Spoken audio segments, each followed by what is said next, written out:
Imagine being a child who has been torn away from their security blanket, their parents, the ones who stopped the boogeyman from terrorizing the nights and curing their boo-boos when they scrape their knees. Now just imagine how they must feel when the CPS meant to protect them tears them away from their supposed abusers and places them with strangers who have zero comforting skills. They need to be calm. They are confused, lost, panicked, and needing their parents, but CPS took them away for the purpose of saving them. The kids don't even know why, and they are told that the parents they attach to no longer want them. What do you think that does? Do you think that this is how protecting children is supposed to look? Abolish CPS.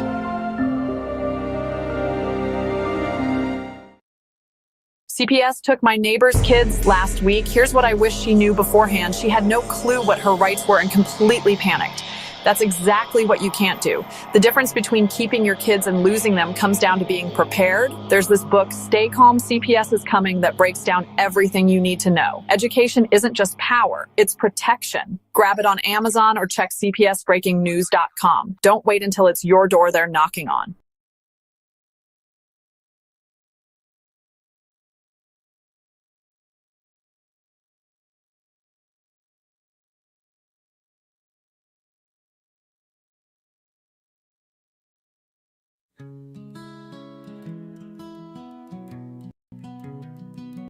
We live in a land paid for by blood,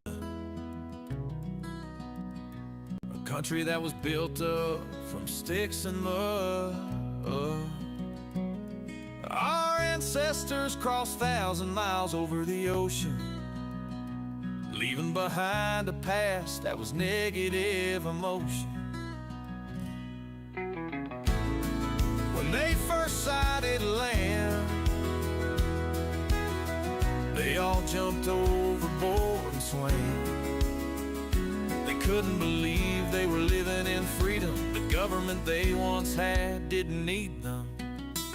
It was tough during the first days, figuring this strange land.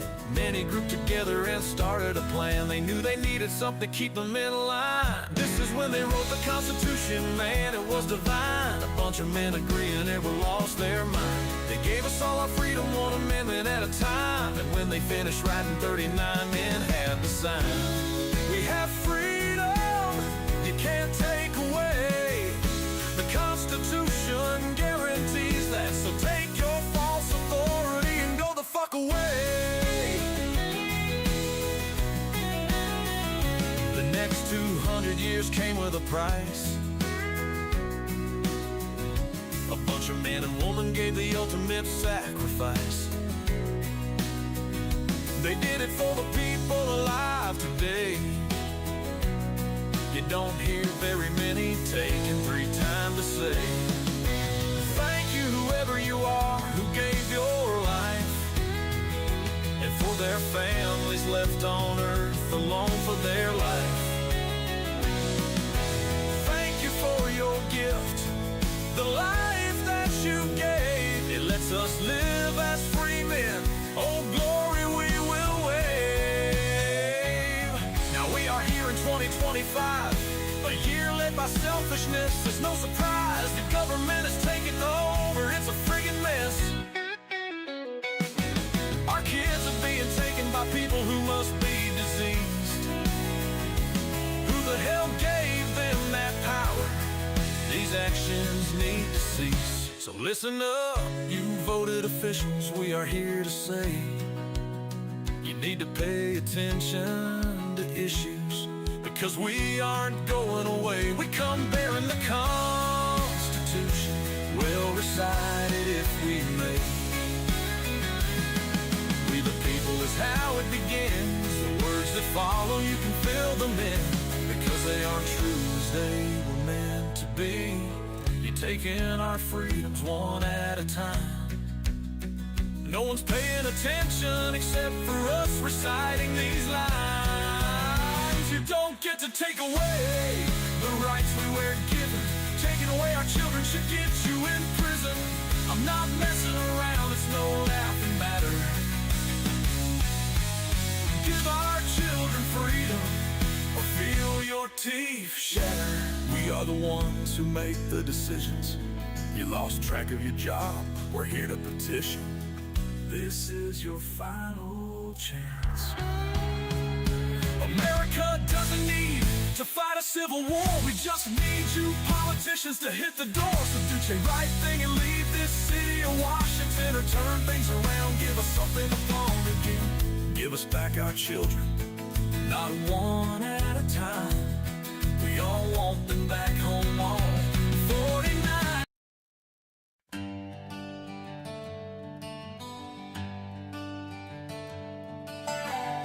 One man is lost in the fog. His friend brings a torch in the night. They walk arm in arm through the dark, guided by one man's sight. One man's sight. Some cannot walk, some cannot see, some cannot speak, some cannot hear, some cannot learn, some cannot think, but all can love, and all can feel, and all can care, and all can change, and all can learn, and all can grow. We are equal in the same. We are equal in the same. We are equal in the same. Two men were working the land, two farmers making their trade. And while one was blind, he was still the mind behind the world's best lemonade. His lemonade. Some cannot walk, some cannot see, some cannot speak, some cannot hear, some cannot learn, some cannot think, but all can love, and all can feel, and all can care, and all can change, and all can learn, and all can grow. We are equal in the same. We are equal in the same. We are equal in the same.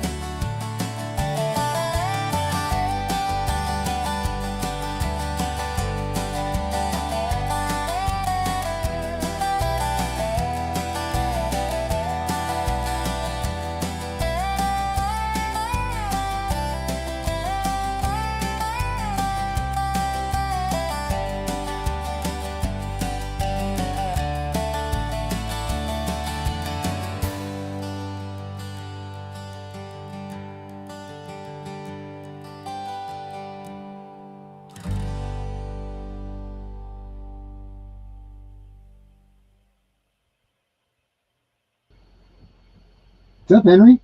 Hey, what's up there, buddy? How are you tonight? I'm all right. How are you? Good, good. Sorry for the technical problems. We came on a little late tonight. If everybody was expecting us at 8, sorry about that. Yeah, better late than never, right? We've had a great week, huh? Yeah, been better than most. I think there's Yeah. been a lot of accomplishments going on between other groups and advocacy groups, and I think we're being heard. I think this is going to be the year.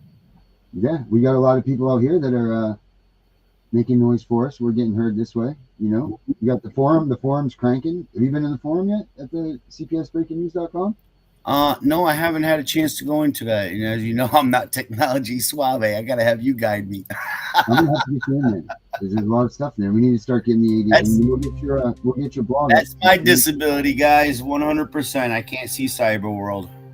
Well, we'll get you there, Henry. We'll become compliant for you. You know, you're going to teach an old dog like me new tricks? Hey, you know what? Everybody can learn, right?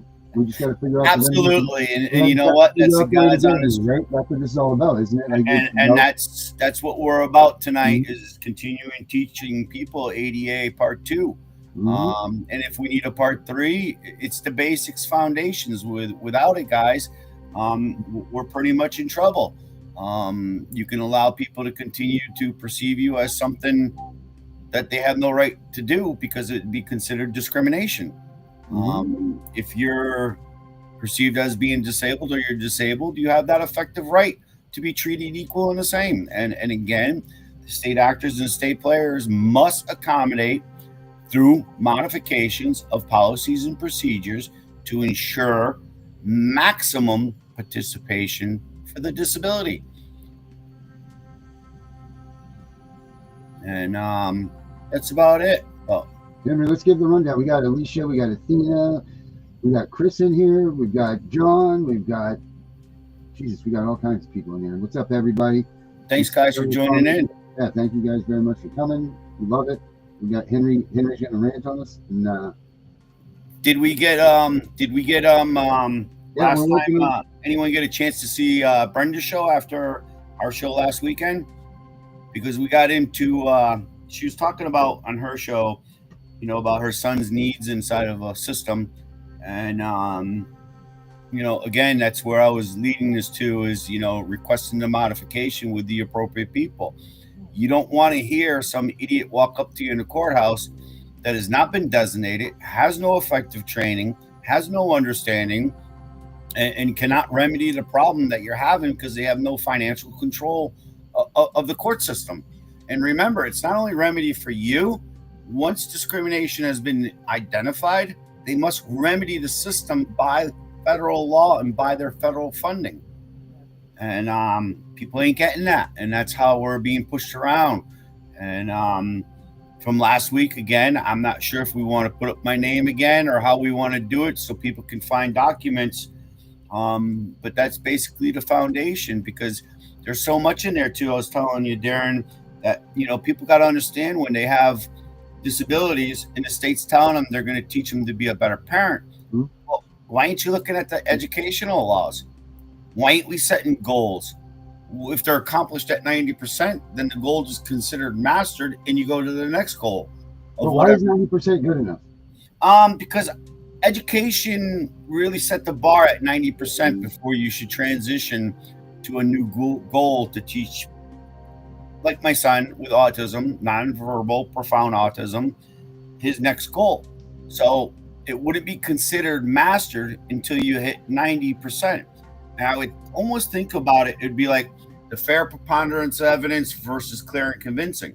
Clear and convincing standard is a 90% positively sure factor, where fair preponderance of evidence, man, 51. They can get 10% and say they met their threshold. Right.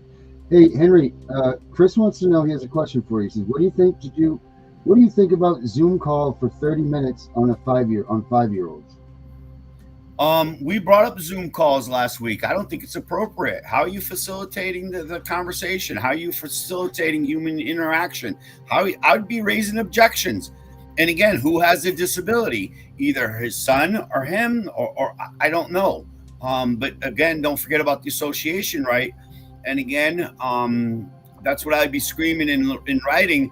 It should be easy enough to find studies out there that show that, you know, kids are suffering that emotional connection that we had when we were kids, because we didn't have video games. We didn't have the capability of playing, even doing this, guys.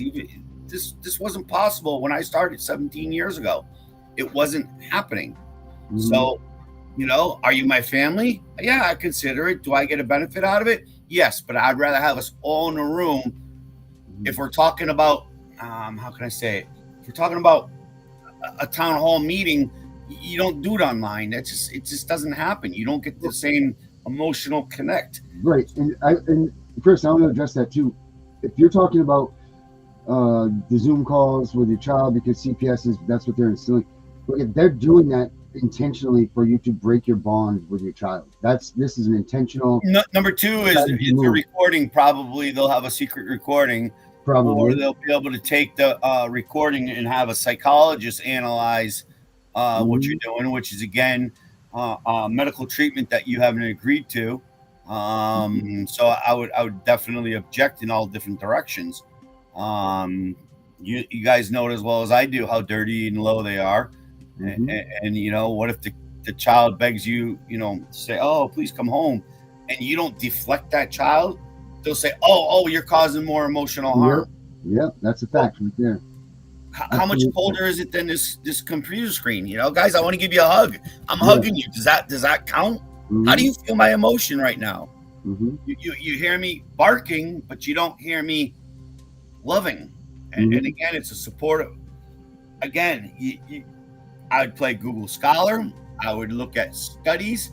And again, I would really get into the medical field. And what I found is when I got into those areas, you're going to have to pay. You're going to have to pay for these programs. Guys just don't write medical papers and publish it for the hell of it. They do it for the point of money. So again, CDC is a great place to look at. Baby bonds. In other words, if you think about it, he's still a baby. And again, you can use the same language that they would use in establishing a bond between a mother and child right after birth. Pheromones, all these other scents that go along with it. Again, I'm not trying to sound crazy, but I'm trying to rethink instead of the argument, oh, they did this to me, oh, blah, blah, blah. No, bullshit. You sit down, you contact the designated responsible employee, 28 CFR 35.107. They're probably going to tell you, well, this is your courthouse contact person, or this is your local CPS contact person. It's wrong. And where we got into the Brenda show was me showing it to Danielle, I think it was. Was it Danielle? Yeah, she'll be in here in just a minute, too. I got her. She's going to join you. So we dug into the designated response, and even at that, she couldn't catch what I was saying. It's a real simple. I can't pound this into your heads enough. And I'm going to be mad and pissed because this is the number one problem. When you read something in the ADA, it was made in a way that it's a basic, understandable language. It's not the difference between shall or will or you know, the legal joggle. They took all the legal joggle out of it. And again, it says will provide modifications of policies and procedures to afford, which we'll get into it, basically program success. Because without these modifications, you're failing. So that's what I would say. Okay, the judge put this way. He says I go on Zoom for 30 minutes. I don't think that's appropriate because, again, the studies show from when babies have to have the interaction with their kids. And today the shows, and again, the data shows that, you know, there is no emotion between a connection of a computer. How are you still having effective communication with your child? Because, again, your feelings with your child was real. How do you let them take that away? Your communication with your child was real.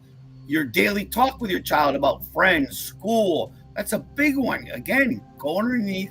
When you Google my name again, you're going to just read my complaint. I did it purposely to the Capitol so you guys would understand it because I knew they had to publish it. Now, the one I glanced at the other day because I Googled my own name. I didn't want to do it, but I did it. And I started reading the education one, and it came back to me. And I'm like, holy Christ, just even in the fact of judiciary has limited me to 5 pages. The education posted my whole brief.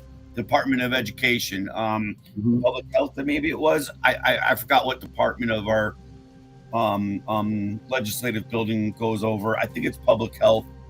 And again, you need to read this stuff because, again, these are the facts that are going to set your ground. And I'm showing that there's an affirmative responsibility that they cannot deflect. They get the funding. So, and again, what the bigger one is a case for in Rikers Island, because I don't know how much time we're going to have tonight. But again, it's all simple stuff. And Henry, I don't want to interrupt you, but Alicia says she wanted to thank you for your guidance, and she reached out to Christina Eva, and she's actually beginning to look into some things to help her out. That's what it is, guys. We just got to communicate and point somebody in the right direction. We're not idiots. The courts make you look like an idiot because they're playing their game. They're playing the game that you're bad. Well, I have it in black and white in 35 years that they're purposely defying Congress's will, and the only thing you will find is Title I application for the employees. You will not find in most states Title II application being implemented, let alone your Title III, the responsibilities of the bar. The bar is the only one that can practice in the courtroom. We, the taxpayers, pay for the room that they make money. Without that room, the bar members cannot practice law. How are they not eligible for a service to the public? This is where I'm really expanding your minds now, and I'm trying to do it in a quick way that kind of makes sense what's in my mental mind. And again, you always want to push the envelope, because I continue to say the ADA allows you to drive to any different act, law, pretty much anything that gives the disabled the greater protection to ensure program success of program services and activities, and get you included. That's included in family life. That's in community life. So again, these are the things I would be arguing, because it's really getting to me about the Zoom shit that everyone keeps on saying. It's got to be a way that we can come up with some quick facts or a quick bulletin. And it makes sense to me that we have integration of elderly, people should stay in contact with the elderly, the benefits of having elderly interact with people, all the way down to children. What makes our class so different as a parent that you get to question my interaction and limit my interaction? Because, like Darren said, in my first opinion, that's the cutting of the umbilical cord to the parent through the court system. And again, we all got family that's traveled. It ain't the same as hearing the story in the room. How easy is it for me to say that?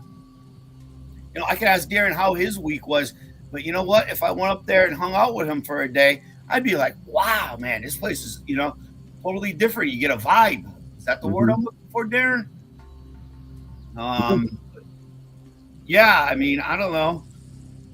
Does anyone got any questions? Because I want to dive into this. And again, I don't even know what happened to the poor girl with what we said about the other day. And again, I'm not condoning anything. I'm saying less is best in life on everything.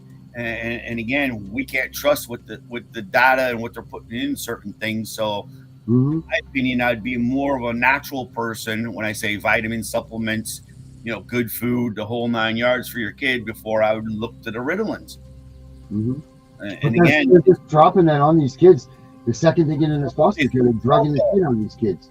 It's a control pill, and if it ain't that, it's Adderall or whatever else. And I'm gonna let you know I'm in another group, and be talking to you guys about this real soon. I'm waiting for the bill to be finalized. Their claim is they got Congress's ear. They're going to have Congress support, and he's being asked to draft a bill to bring to the floor. And from what I've seen from all the groups, this is probably one of the most legal, comprehensive reform I've read in a while. I shared with Darren and Tiffany the other night, which I don't know where Tiff is, because I want to go up one side of her, down the other side of her, because of the way this lady was talking about. She was basically in Washington, D.C. She got a phone call from 3 different representatives of Melania Trump. She decided to go live. Same thing, grandparent. Can we play that? Can we play that or no? What was it? Can we play that?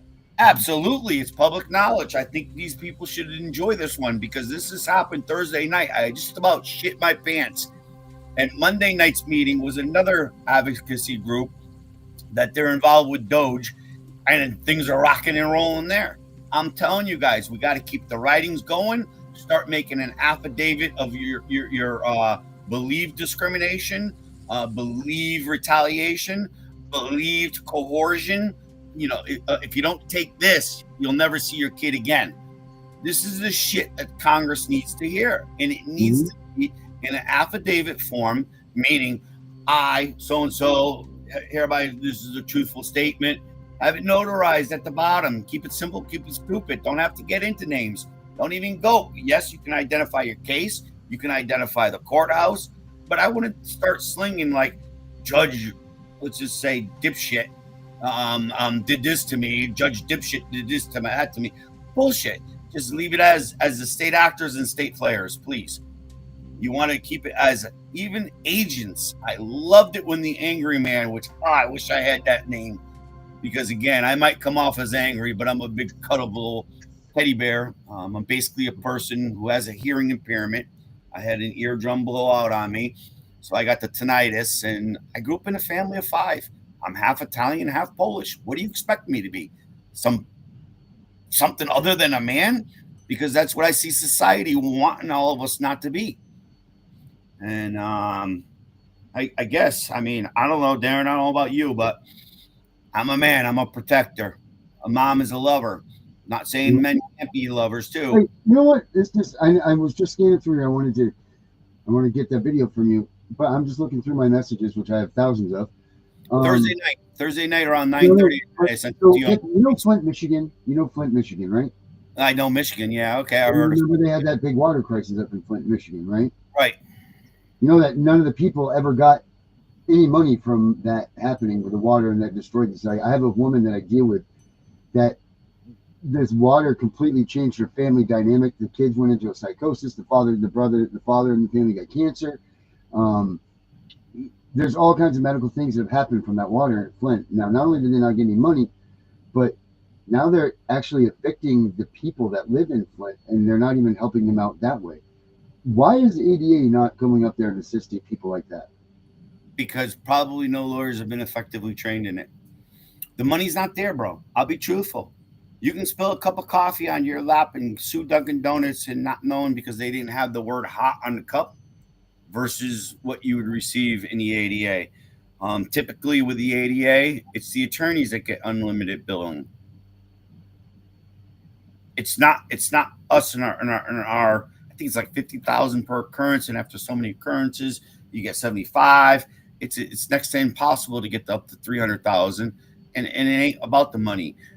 It's really, I don't know about you guys, there'd be nothing better in my life than taking a state actor and state player that's caused me so much harm, getting their job, getting their pension, and Mm-hmm. stealing their life. Yep. That would be my best remedy, and then come along with change. So no other parent has to do what we're doing now.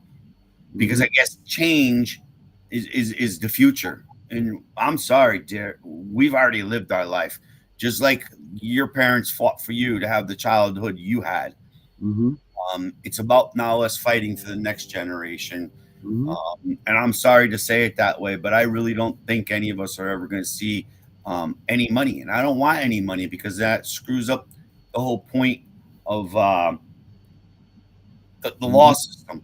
Because I'll give you a case that was again in Joseph W. Second Court of Appeals. I think it was a 21 case. I got the hearing, and the judges were astounded that the parent was not asking back for the child.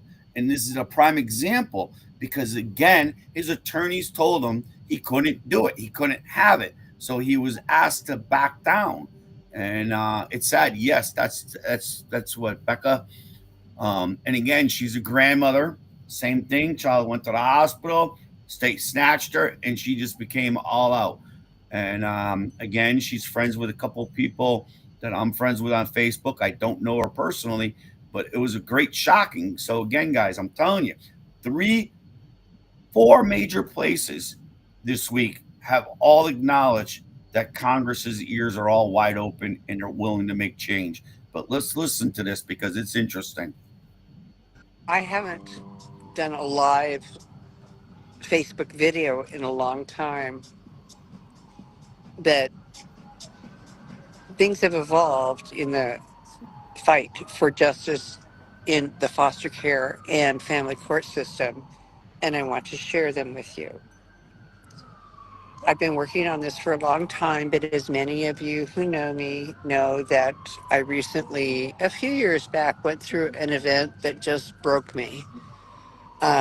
My grandchild Devin, who I'd been fighting for so long, we put him in the hospital during a mental health crisis, and they stole him from us.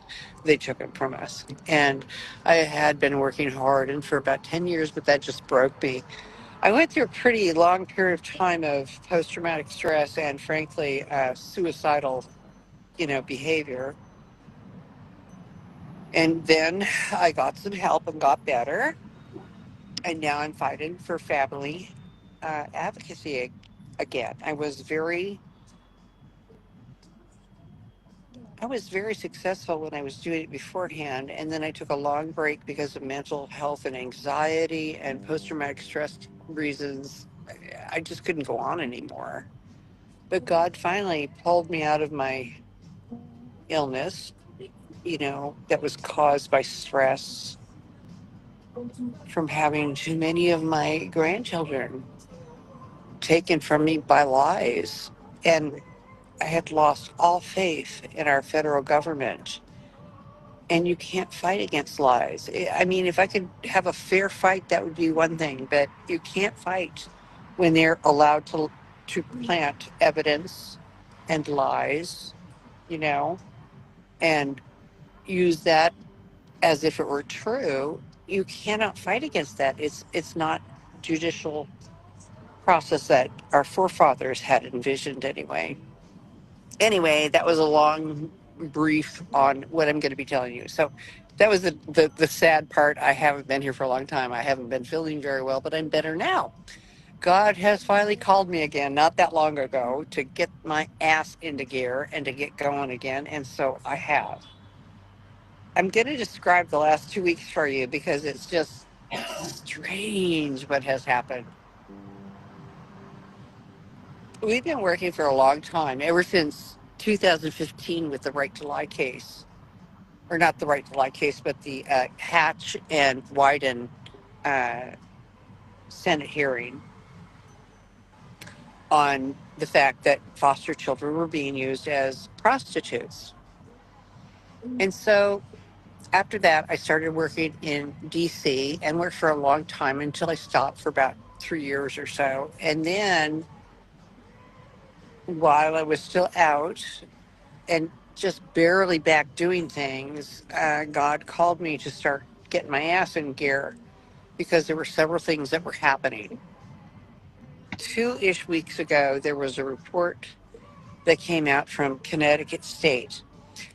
I am a researcher. I have always been a researcher. I'm really good at numbers. I can figure things out really quickly just by glancing at the different numbers and their patterns. And the bottom line is when it comes to family court, foster care, child support, anything federal Title 4E related, the government judicial system is unjust, unfair.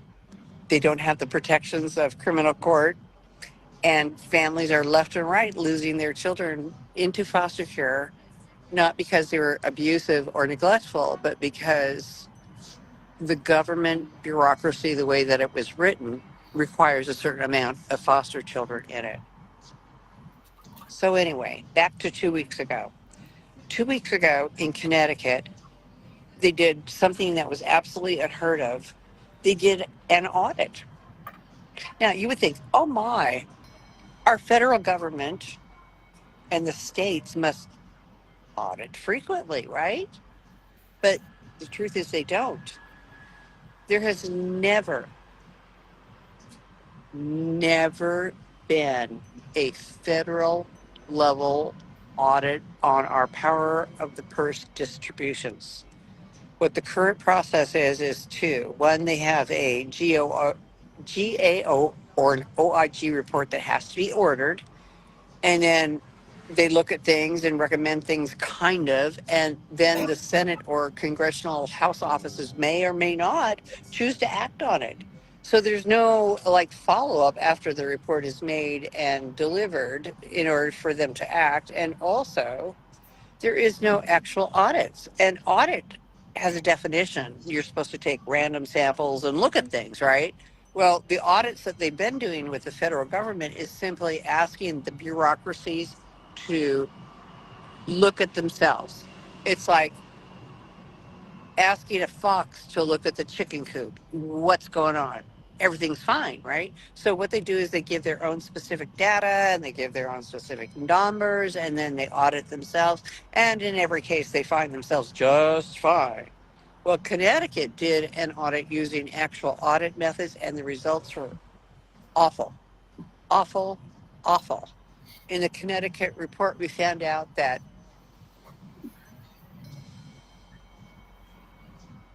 when a child enters foster care and then vanishes, the state actors, meaning the foster mother, the teacher, the state actor in charge, all of those folks that are having to do with the child's life fail to report when that child goes missing. So children are disappearing into foster care, and then they're not being reported. And then a significant amount of the ones that are not reported are also reported as alive and well and still in foster care to the federal government titled IV funds, and they're getting paid for these kids. So let me just review this.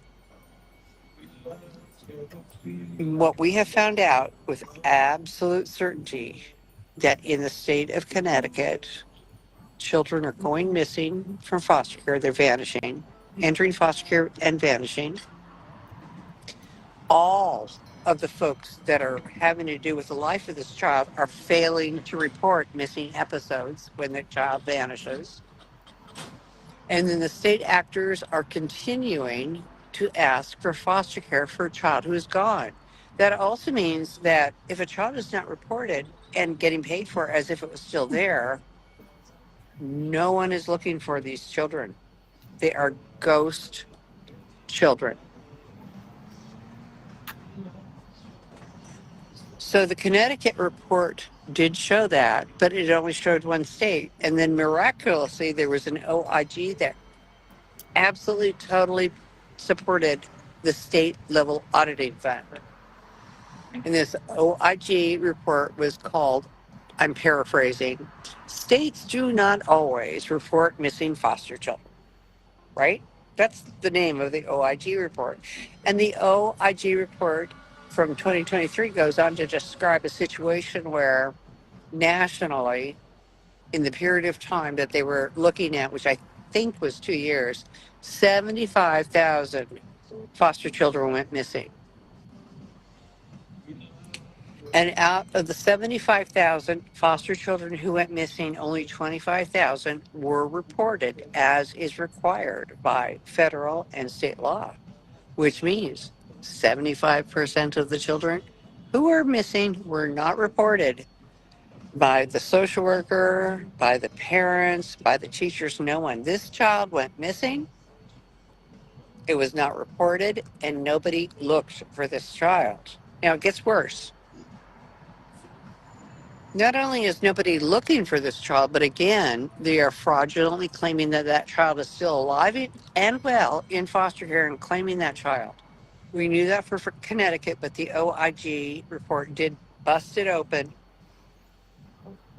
because it reviewed the data in all of the states, and it proved that the states were not reporting and claiming children as if they were still there. That is called a ghost child. That is illegal and immoral and unethical on so many levels. But Love that her. really was the big kind of breakthrough that got me out of my post-traumatic stress disorder shell that I've been trying to break out of. And I'm not totally there, but I'm getting there. I'm here. And boy, are things happening. So once I found out that data and I know that I needed to move on it, I started making some phone calls. And then one of our Family Forward members, Sherry, met with someone who invited us to a CPAP meeting. CPAC meeting, sorry.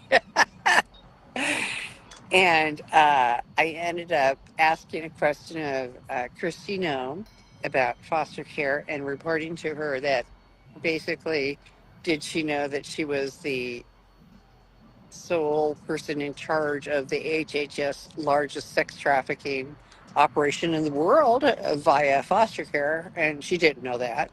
And you should see the look on her face.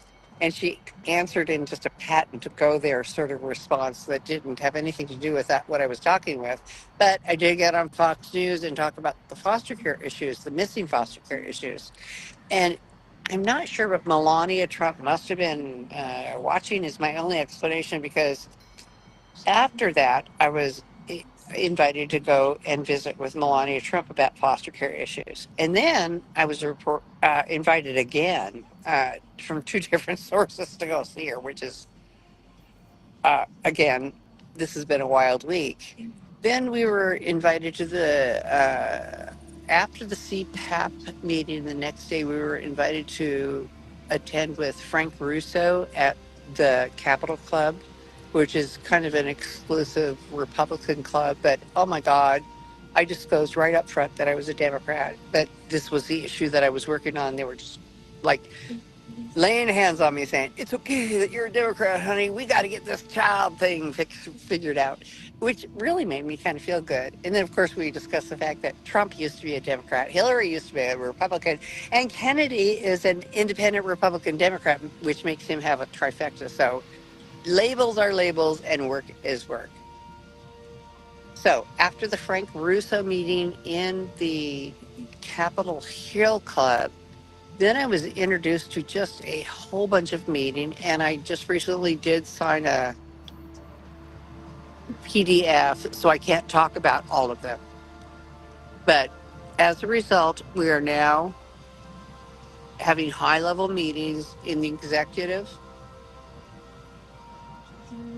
arena for foster care issues. As a matter of fact, it has gotten so high that I have been invited by, I cannot name who it is, but one of Trump's highest level appointees on this subject, to meet with them and to come up with an executive order to write to end this problem. So I'm working with all my peeps from Family First, Family Forward, and all of my other associates to get ideas. I mean, I have a really good already written executive order, but I want to get as much input as I can on that to make it as effective as I can. And then, in addition to that, I am also working on a federal bill that will give consequences to not reporting foster children missing. I mean, look at that OIG data. Out of 75,000 children episodes who went missing, only 50,000 were not reported, and that's against the law, and there was no consequences. So I'm trying to get an act that actually puts teeth in the existing laws, so that if somebody fails to report a foster child, particularly when they end up in sex trafficking or dead, that there are criminal and civil consequences to it. So two things we're working on. One, an EO, and I am working directly with Trump's representative. So we're working on the EO to write that.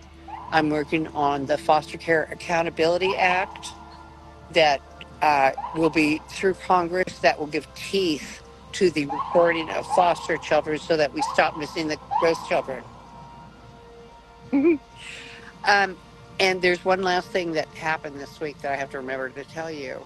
I've been working with Stephanie in Senator Ossoff's office, and we verified that all of the data so far being given to Congress about the missing foster children is inaccurate. And the reason why that it is inaccurate is they're getting their data from the Center for Missing Children. The Center for Missing Children is where you report missing children. And they, by definition, do not get reports of children who are missing but not reported. It's absolutely critical that we get either a Connecticut-style report or an OIG report that does state breakdown of how many ghost children there are in order to deal with this problem. So anyway, lots is happening. Lots. I mean, we are getting really close. Some of my suggestions are, A, we need to give the states the funding they need to do foster care if they so choose to, right? And separate the federal funds from that. And how we do that is by doing, right now, the Title IV-E funds have a matching requirement of the states they have to match 50-50. So if we give that up as a federal government and tell the states that they don't have to match 50-50, in other words, they can do whatever they want with those child welfare funds, then the federal government can stop being responsible for foster care, which is a high liability risk. I mean, foster care is being sued left and right. It's not a functioning system. And if the federal government can divorce itself from foster care, put it as a state responsibility, most likely the states will decide that it's too high of a liability too. So with the funds that we removed from foster care and gave to the states, that 50%, the other 50% will only go toward activities that reunify. In other words, you get what you pay for. So we are going to give reunification funds to Title IV-E and nothing else. We're also going to defund and dissolve the Title IV-E and D judicial system in favor of criminal court and in favor of advanced directives for divorces and decisions how to function in the event of children and death or divorce. It could easily be done with it like an advanced directive. We don't need criminal court for that. And then as far as family court goes, we can have criminal court take over all the criminal neglect and the criminal sex abuse and the criminal this or that. Family court has no due process. We all know that. Family court has to go away, and so does foster care. Foster care has to go away from the federal nickel, because we all know that because of the way that they're run, the states won't be able to afford the liability. We're going to have a big argument if we say we're just ending foster care. So what we're going to do is we're going to defund federal foster care, leave it on the state's nickel, and let them be liable for it. And simultaneously, since we're not paying for foster care anymore, we will fund housing stability, trauma issues, advocacy issues for the parents. We're only going to fund things that are positive because you get what you pay for. If you pay for positive outcomes will happen. But as we all know, if you pay for negative outcomes will and have occurred. I've been preaching that particular line for 15 years now, but this is the very first time I have met with people who are the head of the DOJ. I have met people who are heads of organizations that are just huge and powerful, and they're nice, sweet people, even though they're Republicans, But I'm not letting any party line stop me from helping the children. My goal is to end the ghost children, and I'm going to work with anybody that I can. I cannot be picky about who my superheroes are, and I will accept any superhero that comes, in my sphere to help out with this. I'm not picky. I'm desperate. We're going to get this done. The climate is right. Miraculous things are happening right now in DC, and doors are opening up to where we can end this foster care crisis. Amen. And we can also end the child support crisis. Amen. I'm finally working with leaders who are at a level who actually know about the Title IV issues and the blocks, and they're thrilled at my suggestions about rearranging the funding in order to stop the judiciary family court process and stop foster care, because we can do different. We that model is bad. It's proven bad. This is in DC, very exciting. There's always something going on, but what we can do is we can stop throwing good money to bad outcomes. Foster care is bad outcomes, and family court is bad outcomes. We already know that. So, as a federal government, if we stop funding those, and then go ahead and give them the states some money to where if they want to fund those, they can, right? I mean, if they want to fund a foster care system that is ending up sex trafficking our foster children as the major vector of prostitution in child prostitution in America, if they want to continue being a pimp, they can, right? But the federal government's going to stop. And there's a lot of other things too having to do with the Amber Alerts and the photo recognition technology, et cetera, et cetera. Bottom line is the way that we are rearranging this through the executive order, and then we're going to follow up with the acts in Congress with a whole bunch of Congress people that are on it. We are going to stop foster care as it is structured, and we are going to stop family courts as structured. And we are going to replace that with funds that only go for family reunifications. And if there's a criminal component, then it can be dealt with in criminal court with advanced directives as to where the child is going to. Period. Any questions?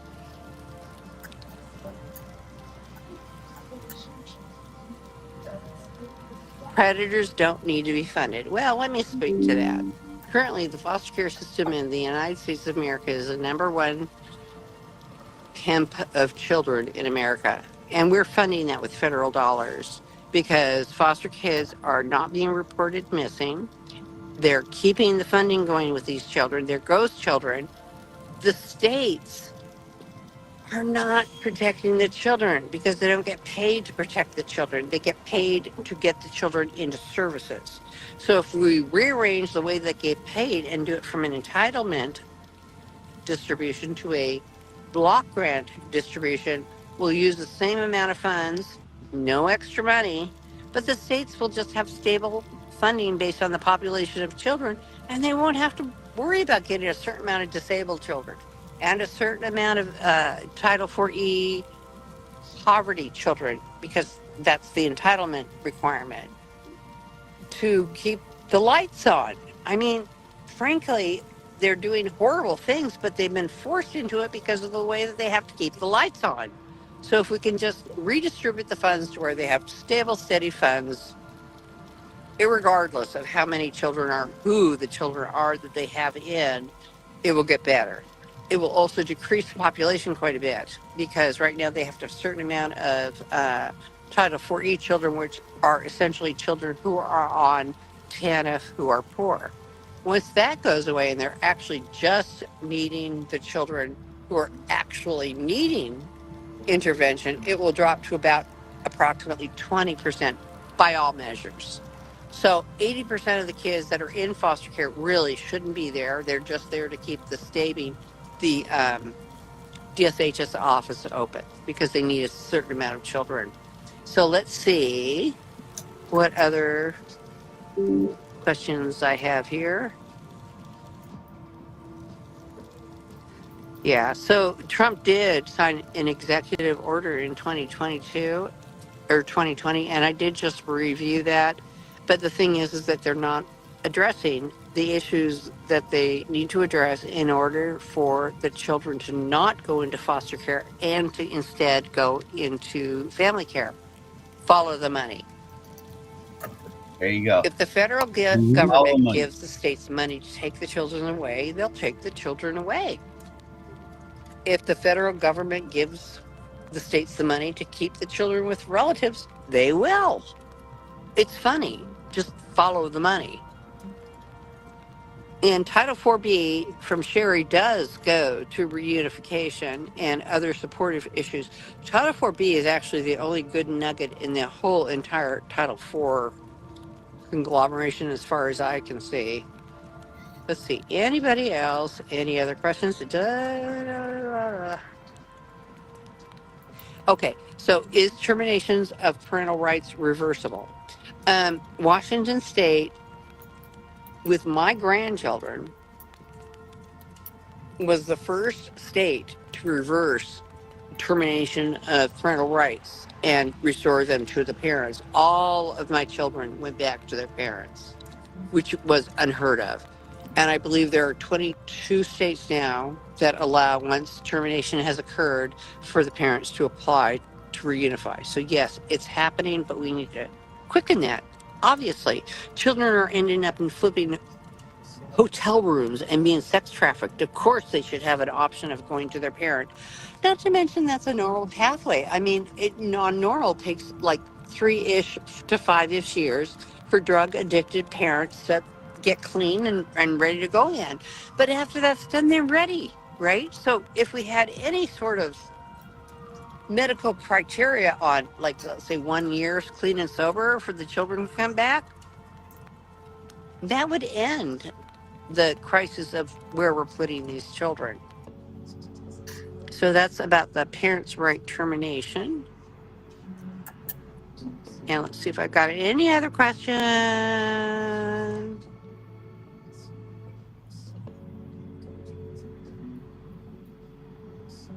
CPS is not child welfare. CPS is bureaucracy welfare. Okay, well, I think I'm done then. So unless anybody else has any other questions, this is my first Facebook Live in frickin' forever. But we've got an executive order with Trump's appointee, a visit with Melania coming up, and I'm going to say 5 different top-level FBI, DOJ, blah, blah, blah, blah, blah, all those folks that you want to go see, I'm going to be seeing. I'm supposed to go home tomorrow, but I'm not. I'm going to be staying here for God only knows how long, because I am not moving my ass. I'm going to stay here while God wants me to, and as long as the appointments and positive acclamations continue to keep coming in, I'm going to keep doing God's will. If God sets out a carpet in front of me and impossible things start happening, I'm going to walk. I'm going to walk toward it. I'm just going to. So I would like prayers, and I know that I already have God's blessing. This has to stop. So let's just pray and collectively work toward this, and pray that foster children and foster care as we know it is ended. Also that family courts as we know it is ended, because it's got nothing to do with due process. And that children, the funds that the federal government start should only be funds that help to strengthen families, not tear them apart. And so we're moving that way, and we're going to get this done. Love y'all.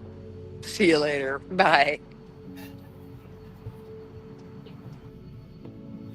Man, that's my 4th time watching that video, and my heart is burning on fire right now, guys.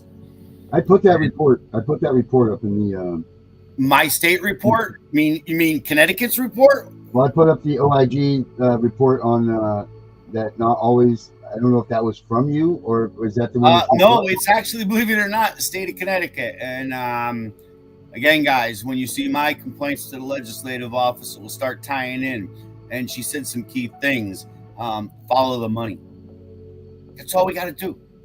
And if you didn't see enough information now for people on this show to start readdressing their problems, as is showing, well, wait a minute, who are you to judge me? You ain't even a good parent yourself, and this is XYZY.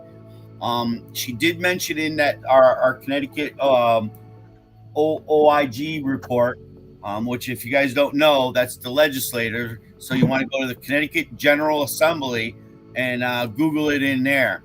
And for anyone in your state, there's not a problem or a reason why you couldn't take our language out of the bill, because what authorized them, they had to have a bill, and that was probably heard the year before, to be able to do this.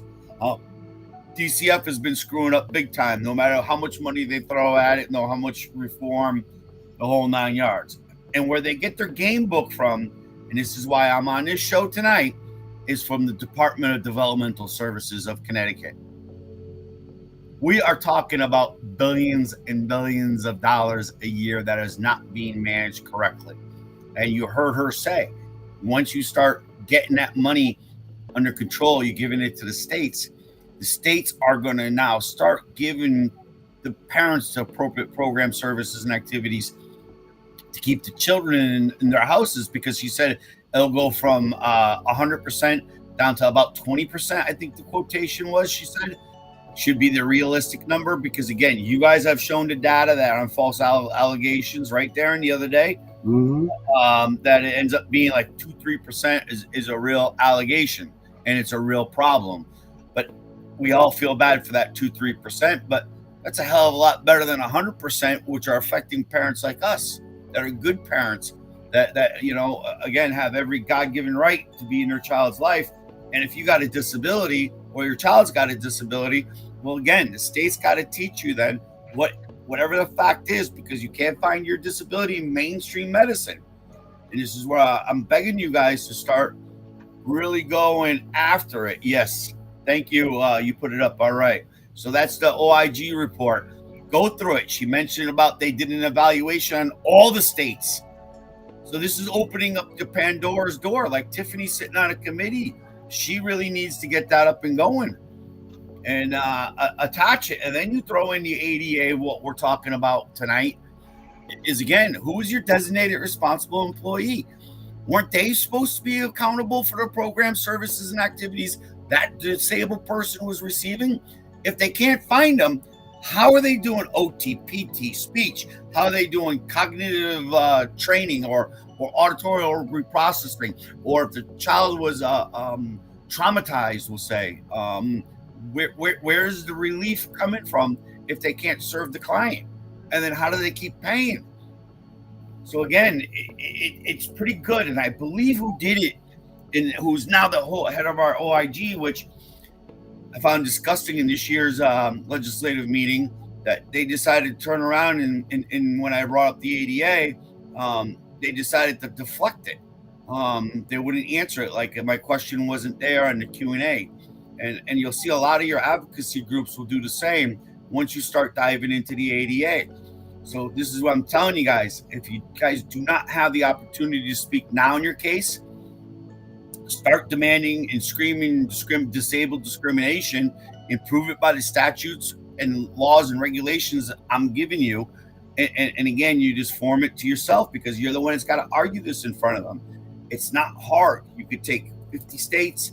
They cannot interpret the federal law differently. We know this for a fact.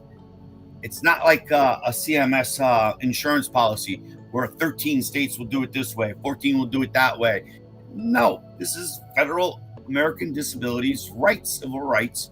And again, you finding something good there? Because I see you stopped scrolling. This is that report right here. Yeah, but I saw you looking at the box. I wasn't sure if it was something to do. It shows exceptional circumstances, critical incidents, child abducted, 0 to 12, blah, blah, blah. I'm just looking through it, scanning through it, seeing what I'm finding here.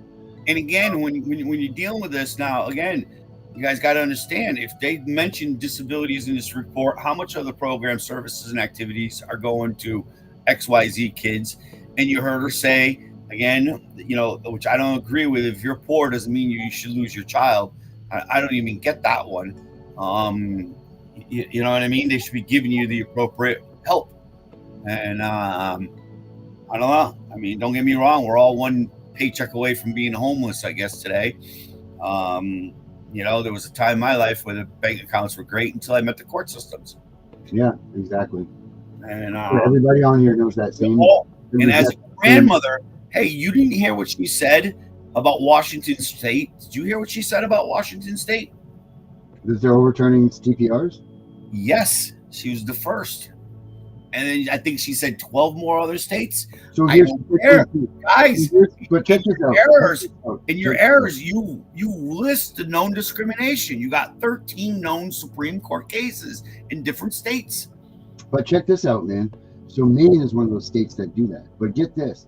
You don't get your rights back as their parents. You are treated then when you go back and they allow you to come back into your child's life. So the stipulations are or at least for the state of Maine, is if your child has not been adopted a year after you've been TPR'd and you've met your whatever, you know, like the shit that they tell you that you got to do and all of that crap. and you've shown that you've changed, the situation's changed, and all of this stuff, then they'll work with the idea of maybe you getting your rights back to your child. But you're not giving your rights back as their birth and their natural born children. You're giving their rights back as a foster parent. As a third party. Right. And not only that, they keep CPS in your life until this child's 18. Now we know why that is. That way they can still collect the goddamn money that is given from your child. Well, that's maybe then what you should do is reach out to this woman and tell her that side of the story, because it's clearly about funding. And I thought Tiff was our funding strong person in the group. Am I wrong? Well, it's Danielle, which is coming on here. She's the one that works on. Yeah, where the hell is Danielle? Let's get her on here. And I'm going to be mad at Tiffany. She's going to be on. She said she needed 10 minutes, but that was 20 minutes. You know, she will be here. Typical, I would say it's typical of all queens to make the decision. Just take their time. Yeah, just show up. Yep. And then she turned around and pawned me off on Darren. It's me and Darren that are bringing in the ADA instead of Tiffany and me. Yeah. Yeah, I figured Tiffany. Pawn you off on the Punisher. I'm sorry. Sorry you got pawned off on me. Saturday night, and she's got a hot date tonight. Sorry, Henry, you got pawned off on me. I mean, I look at it as the highest honor on the CPS Breaking News Network. You get the creme de la creme. You get to be in that, the man at the head of the wheel here. But I get it. I'm not as pretty as. Who knows? Maybe she dove in her pool today and broke her leg and had to go to the hospital. Well, she wasn't having a good day at the event there, the yard event. But Danielle's supposed to be here and hitting on this with you. She said that she will be. So I believe her. When she said she'll be here, she'll be here. Yep, it's all good. Because we want to get into this. But guys, you guys got any questions on this document? I mean, even what her powerful statement was, and this is going to lead me to the next thing. Darren, I want to ask you this now on live TV. I don't care. Mm-hmm. This is live. My feeling is, and you heard her say the same thing, that groups are coming together and groups are really going forward. And listen, I don't care who gets to the finish line, as long as we get to the finish line and we get jobs, we get pensions, and we get change. Mm-hmm. So what I said earlier about the affidavits, here's another example. If you know she's got something financially going for a reason of changing of the bill, the way they're going to change the financial aspect of funding, which again, it's all about, if you look at disability law, they got them all on funding. It's all about funding. And again, how does that apply to you? Well, you got a child, you're telling you're not a good parent. And again, I use the example, you can't make a bed good enough to bounce a quarter off of. And again, if they come after you because you're poor, I don't think they got that right. I really don't. And I'd be taking it as ADA discrimination, because it is the disabled that lives on society's edge. It is the disabled that is always being segregated and put it towards institutional settings. So again, it's, can we call Zoom, like we were talking about earlier, an institutional setting now? I would say it is. There is no emotion. Check this out. Becky Garrison says this. Look at this. Look at the comment below. Becky Garrison says, I have been told by multiple lawyers that the MOU I have is literally the golden book and manual to how they are legally stealing the children. Now, explain to me, because I'm not smart. MOU, what's that? I was hoping that you were going to answer that for me. Becca, can you give us some insight here? Yeah, Becca, teach us something, because this we need to learn here, Becca. We got to learn, guys, and spread. What is this MOU? Manual of something. My guess, manual of operations. No. Okay. Oh, here we go. Becca has said. Survey says of understanding. Memorandum of understanding. Yeah. Very nice. So what is the memorandum of understanding that you have, Becca, that is the golden thing? Because let's get that golden ticket out there. Let's figure out how they're beating these kids. Let's figure out how they're stealing the kids.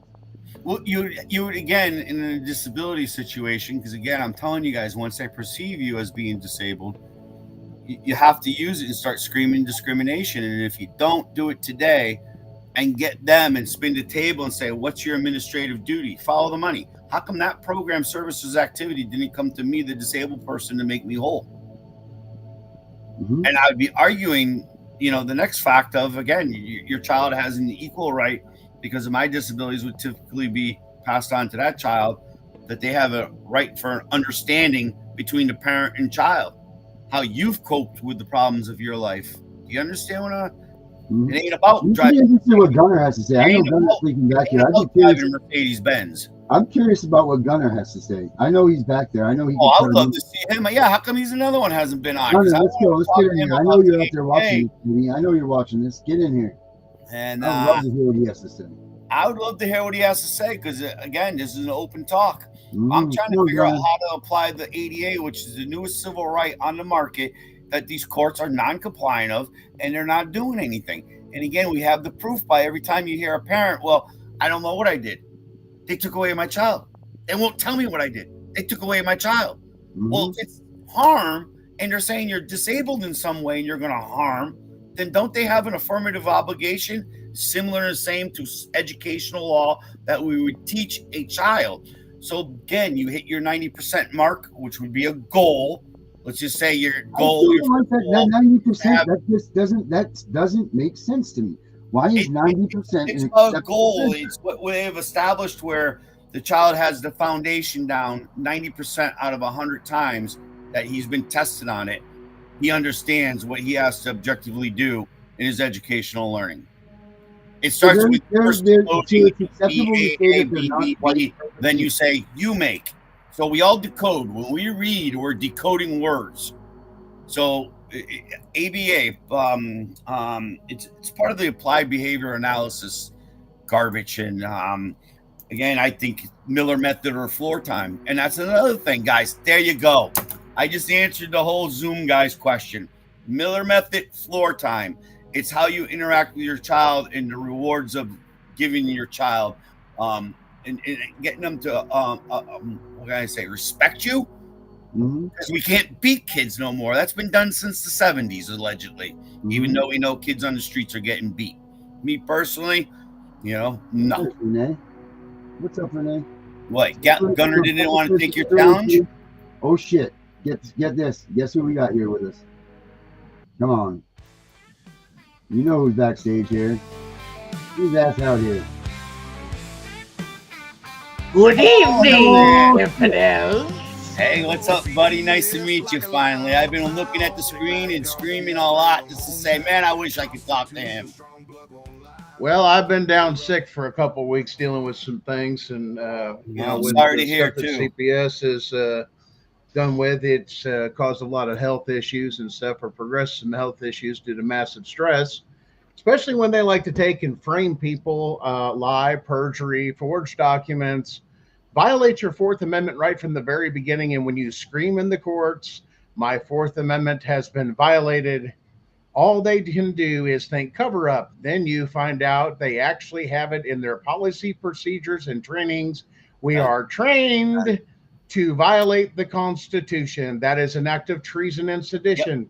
And it is why we have an active federal case for treason and sedition that not only has included the state of Tennessee, but all 50 states that we have gathered all the evidence for. And just recently, we have federal witness tampering that now we are in touch with Tim Burchett of the state of Tennessee, which they are on congressional break this next week. His office has reached out, and we are now in touch with his DOJ because they crossed state lines, shared the Tennessee case of all the false stuff into another state, and then going after my wife in another state off of evidence in a case that has already been adjudicated in another state, crossing state lines like federal, but let alone, wait a minute, aren't all those juvenile court records supposed to be sealed and has to be unsigned by a judge? But they just gave it to another state, crossing jurisdiction, and then mention in their paperwork, well, according to legal filings, as they put it, they live together. Yeah, you know what that legal filing was? Our federal civil rights case. Whoops, stupid. Yep. Yeah, they've been making you chase your dog tail. But my friend, how much of the ADA have you ever used in your case? Well, some of the ADA was actually, it was never, yeah, it should be. See, because you can always amend and you can always ask today as a current concerned citizen, because you have an association right to people who are using the program, services, and activities. And I would clarify if they can prove compliancy. And at that, you'd want to start looking. You want to start looking at their and who was on the meeting boards, and again getting into it. And I dug in last week with Danielle on Rikers Island, but that shows the affirmative obligation of the designated responsible employee 28 CFR 35.107. You can't end discrimination, like Gunner said. Policies and procedures. It's all about policies and procedures. And if they got policies and procedures to take your kids, then where's their policies and procedures that they're being funded for? Well, one of the things you have to look at is this is under what was happening in our country was states, all 50 states, are not following the law by running all their policies, procedures, handbooks, and everything else through the state law librarian to make sure that it is absolutely 100% one, constitutionally sound to do so. Number two, that it aligns with the statutes and policies existing on there. So they're freehanding this stuff. But the big issue is when they don't do that, and then we have them in print. It literally says in print, even in their new 2025, if you go to Tennessee, go to your client's right handbook, go to about page 6 or 7. The phrase is still in there. They took it away twice, but it says, we have a right to come into your home. Says it right there in plain thing. These are client right handbooks that they hand to the people they're taking the kids.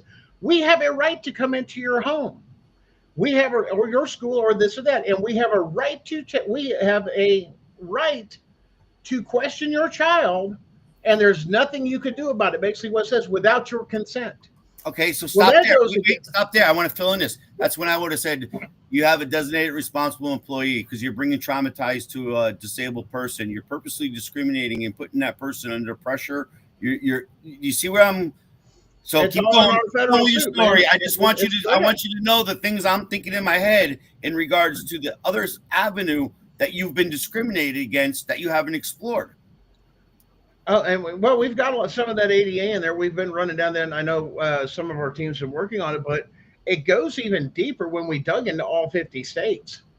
We found out that there are training facilities that you and I are paying for as taxpayers, that they go to these conferences for law enforcement and CPS. And literally there's a class in one of the handbooks there that says, make sure that our CPS workers attends the class and gets credit for how to obtain entry with difficult parents.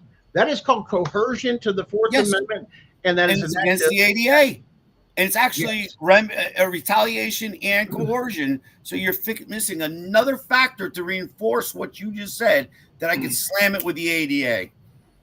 100%. And the fact that they're obtaining this and training this, I don't think a lot of people get the big picture, and that's the point of our case, is the fact that if they're doing this, and they've been doing it documented for over a decade, that what that would mean is that state is actively involved in treason and sedition in this country, which means the state itself, because it has a state seal on its documents, would mean that those states that are actively practicing that are not legally able to collect taxes, are not legally able to adjudicate any case, even criminal, because they are actively involved in war against the Constitution.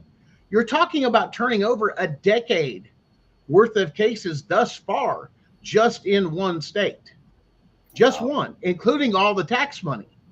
How are you going to do that? That's again, I was going to bring in the ADA, follow the money, and then you got them again. Because again, not only are they breaking the other moral rules, but they're also breaking their financial agreement that they agreed to take the money from the federal government to do XYZ with.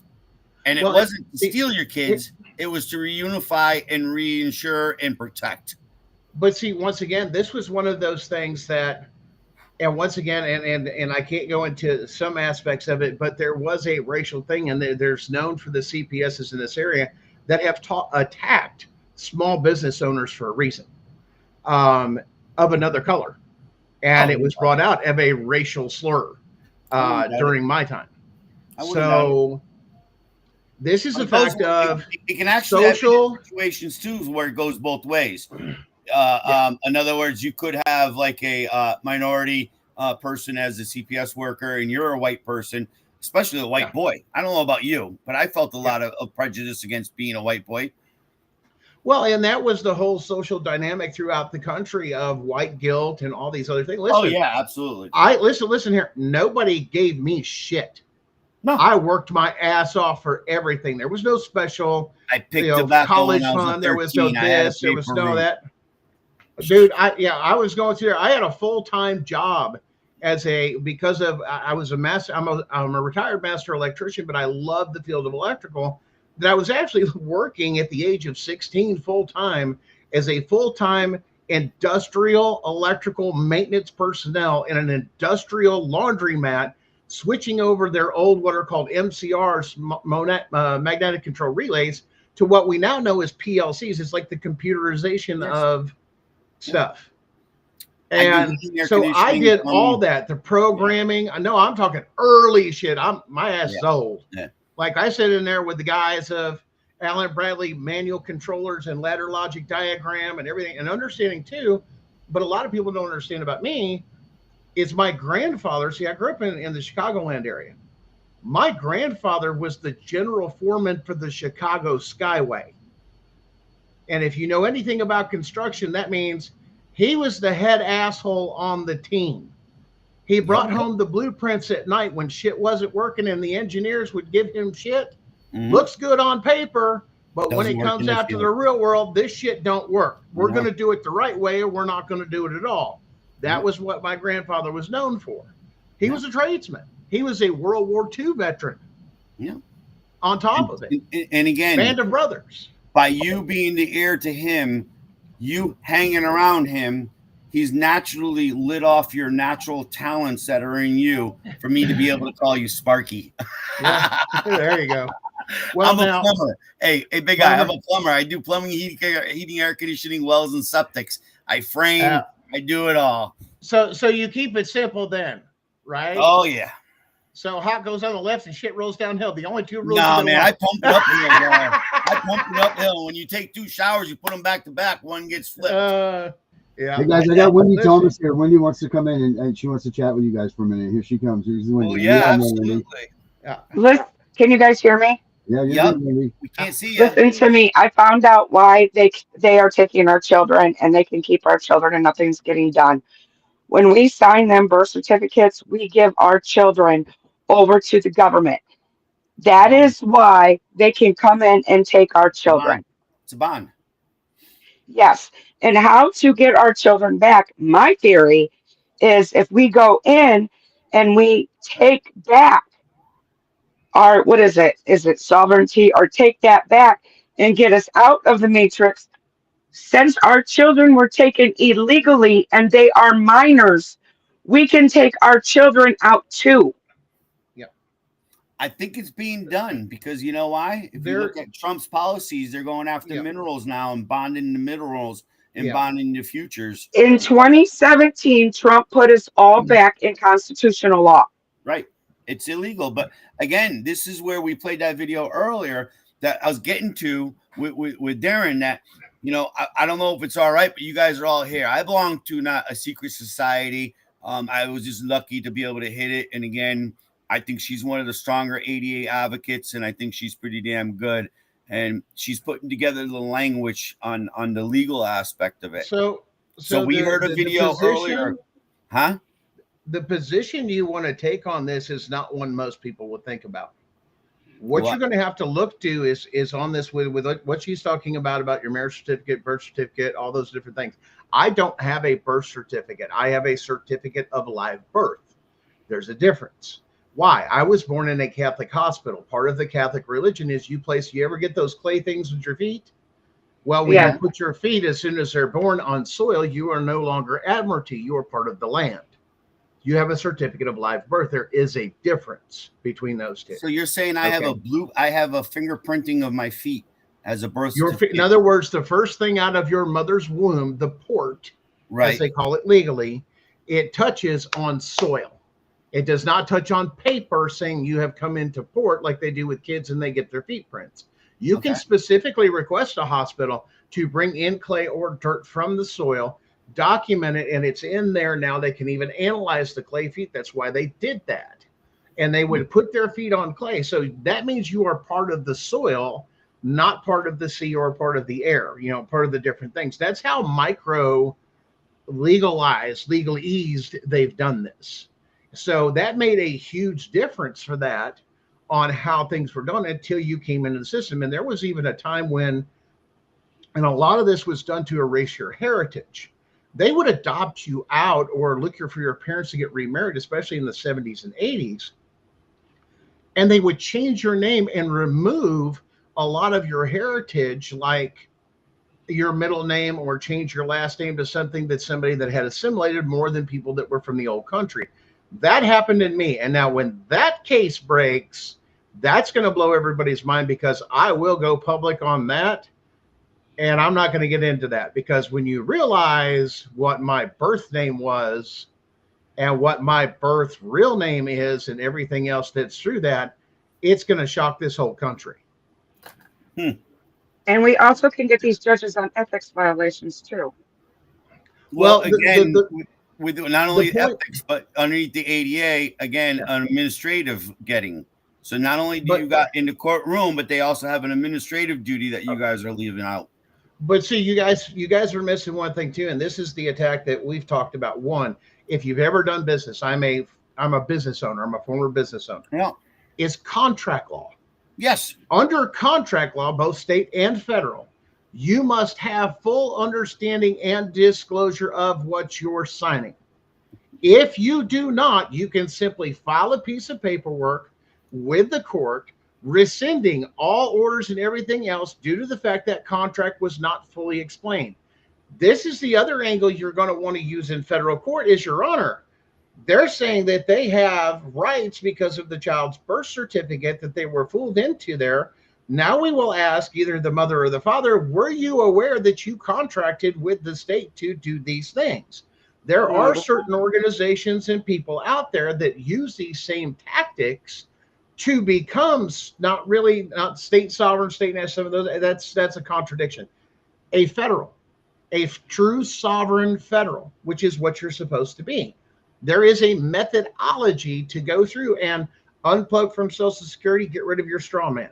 There's another one to reclaim your birth certificate and get all the rights and everything else and put all rights reserved after it to where they can't use it. It's actually a fine.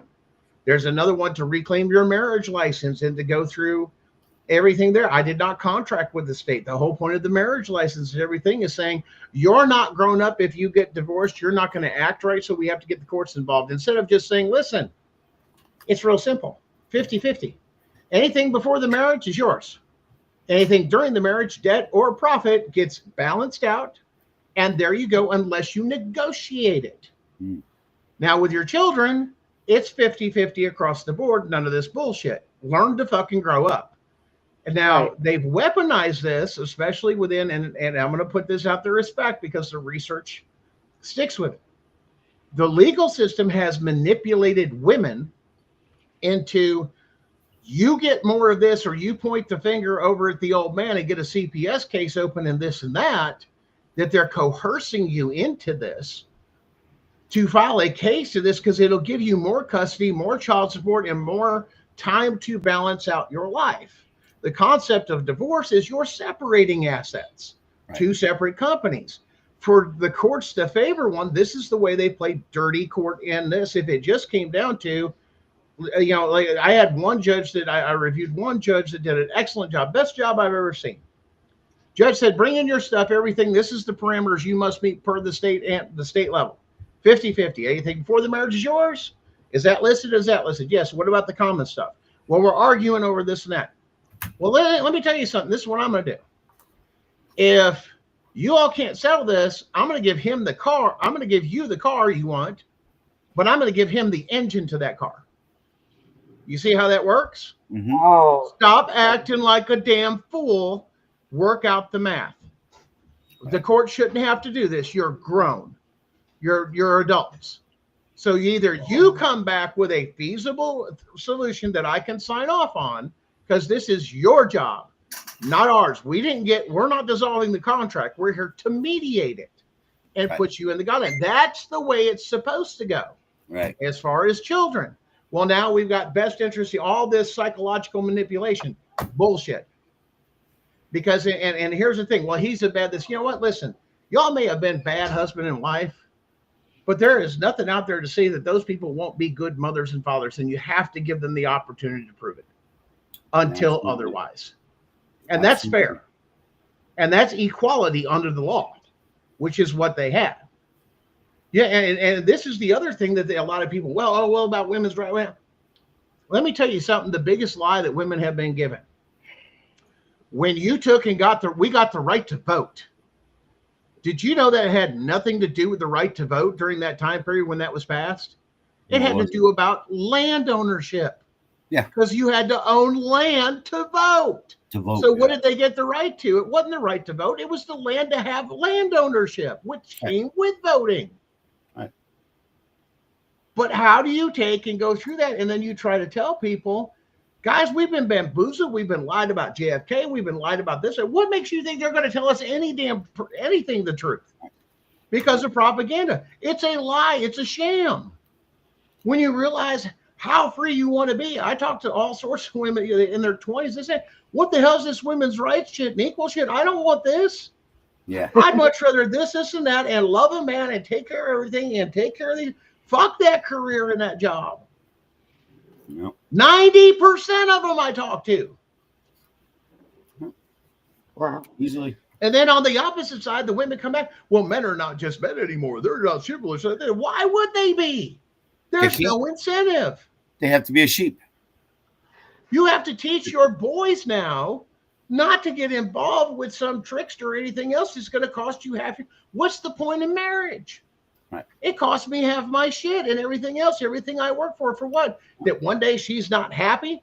How many fucking days have I not been happy getting up every morning, busting my ass, working 20 some odd fucking hours of doing this to build a fucking future? That don't mean shit. Listen, since I've become a stay-at-home dad, I can tell you right now, kudos to the women who do stay home. You know, because it was easier to go sling pipe all day, my brother. Trust me on that. Oh, listen, I've done, both aspects of everything, and I've had to do both. Right. Where I was the parent because the other one didn't want to function. That's what makes us such a great society today, that men should pick up where the women leave off, and women should pick up where the men leave off. Listen, the whole point of this is balance. Right. That's what people forget. Men can only bring so much. Let's put it this way. I can't raise a girl. I could do my best, but she's not going to be extremely feminine. The same way with a female. I'll disagree. I could do that. I could be to the girl up to she gets to the time where she needs her mother during her changes from a little girl to start. Hold on. But you said the point. Hold on. But you left the part out there, except for the time. There's always going to be an except for the time that we can't cross that boundary because it's not naturally in us. Right, exactly. I'm sorry, it's just not. And that's the fact of saying, well, I can do it. Yeah, you did a good job, the best you could, but how much better would it have been with a good mother, a good father? I just came in on this. What are we talking about? Because we're talking about being crazy men. Oh, well, and then because I was gonna say, me and my daughter just spoke today, and from the way I'm understanding by the song she sent me, is she's been wanting me in her life this whole time. Yeah. And she's been like, Beautiful. It's like she feels like it's the song called Anatomy by Kinsey. That song it nails it right. I mean, it's like, and she feels like, how can I treat it like it's normal? And she felt like I didn't miss her, and I just act like it's a normal thing. And I had to explain to her that that people handle things differently. But I told her that I have felt this way she feels. I figured that this whole time. But so it's yes. And women need, girls need, a mother's love. Very needy. But needs a mother's love and guidance and some of these things. Yes. And I'll hear this all the time. And women, you can go as far with me. You can hate me all you want, but I'm going to reveal one of your things.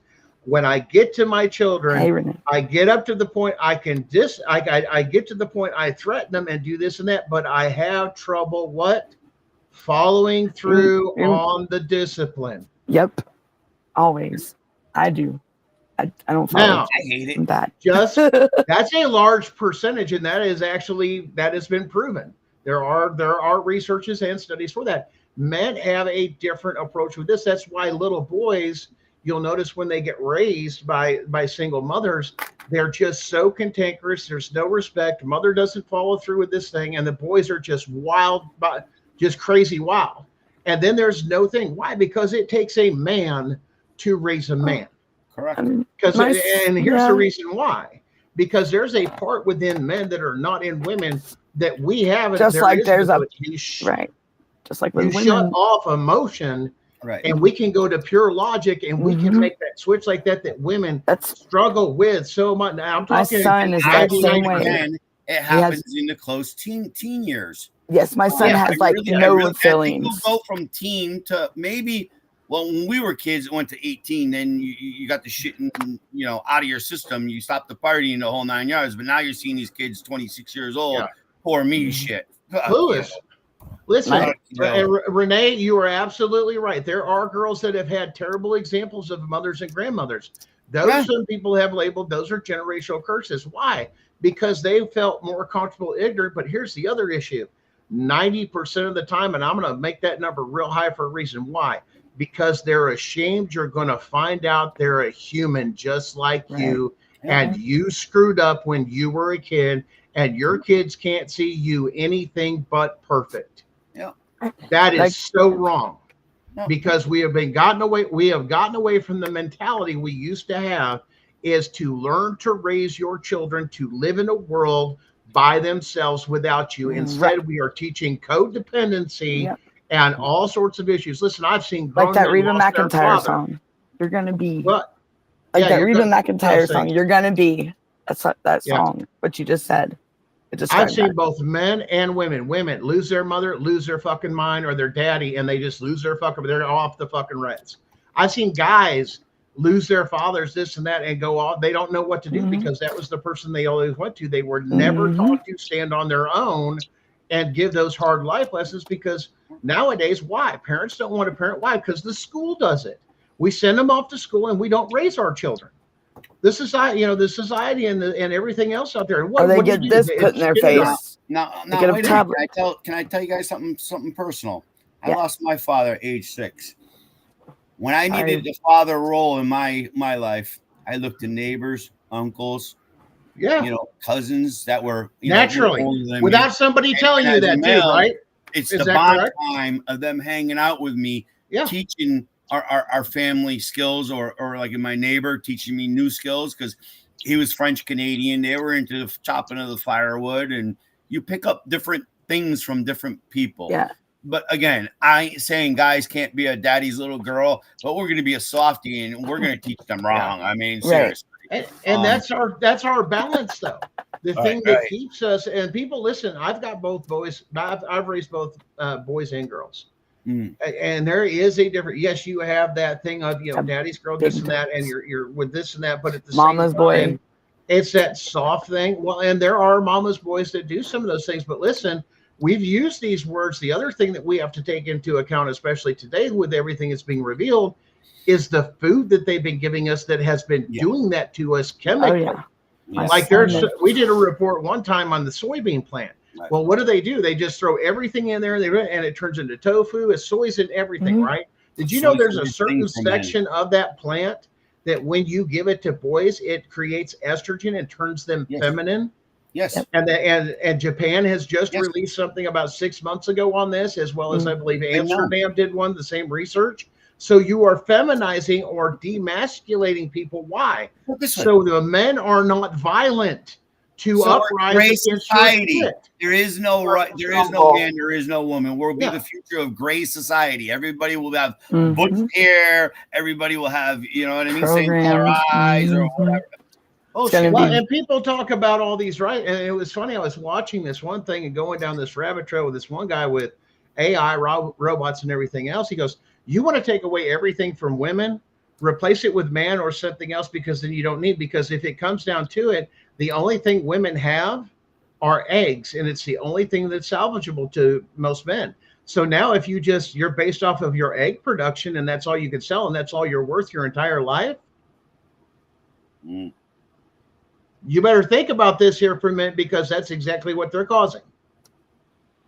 Why deal with a woman and all her things and all these other things, this and that, when I can buy an egg, purchase it like a car, Just like put it in a robot that can do fertilization and grow a baby, which they can already do, and make sure it doesn't have the things, and be perfected down to everything it's programmed to correct during whatever the they want it to be. Do you know whatever what? it want to be, and there you go.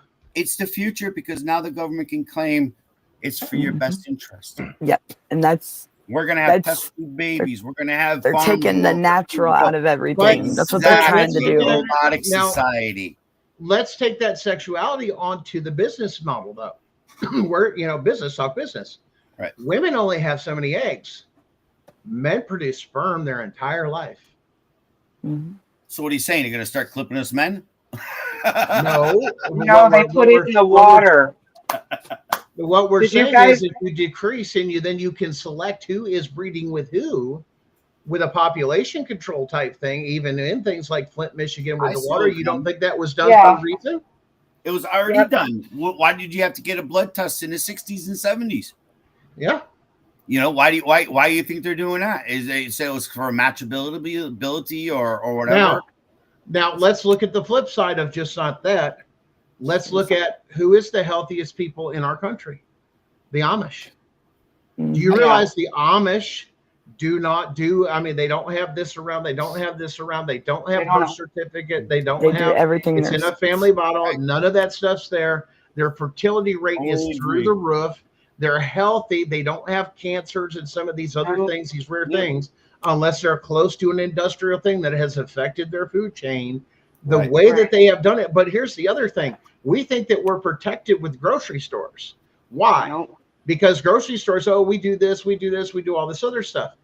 But people that deal with farm animals, or if you've grown up on a farm, or people that have, that if you're around animals, livestock, and all this other stuff, you are susceptible to those same things. But when you handle all those meats and consume all those things, the parasites and this and all these other things, that's why they do parasite cleanses. And then they do it according to what? A larva cycle based off the moon cycle that matches up with the parasites. What is cancer? Cancer is a bunch of parasites in a bundle, a nest. So is diabetes. They don't want to tell you. Wait a minute. What's the first thing they do when they find a sack? Cut it open, take a sample. Why would you do that? It was encapsulated. The nest and then it spreads. But yeah, anyways, it's pretty crazy. And then you go into the thing, you can go down the rabbit hole of Dr. Kellogg's cereal that comes up with breakfast. They gave you all the cereals. Do you know why they come up with the breakfast cereal for this and that and put all the stuff and ingredients in it for? His theory was it would quit the children from masturbating. Yep. By giving them chemicals. Go down the rabbit hole, you'll see the same thing. You don't need breakfast. The longer you can go without breakfast, the more you can stabilize your body. You don't have to get up and do that. A breakfast guy. Even cup of coffee, Jack. Bam, gone. Even the other day, I was telling Darren that I drink coffee till 12 o'clock. I'll start at 4 o'clock in the morning and go to 12. I don't get lunch until breakfast or whatever you want to say. And again, I was eating at 8 o'clock tonight just before we came on. Yeah, just little meals throughout the thing. The same thing that they were telling you with the food pyramid. It's a whole damn lie.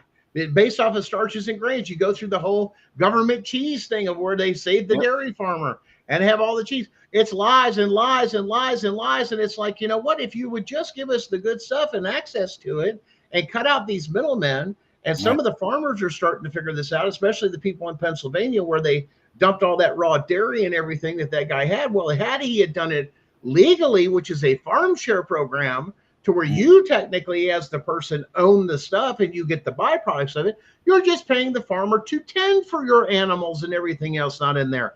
It's a legal loophole to get through it to tell the FDA, piss off. You don't get to tell me what I want to do in this and that, but this is government approved. Yeah, I got a buddy that's getting harassed by them. He can only slaughter by them now. He's got pigs and cows. He can't even, it's crazy. Well, once again, he goes go to a farm share. Look up a farm share. Yeah. He can liquidate and sell his stuff right over the damn internet and ship it all across the country, bypassing FDA and everything else. And it's all in what? Contract law.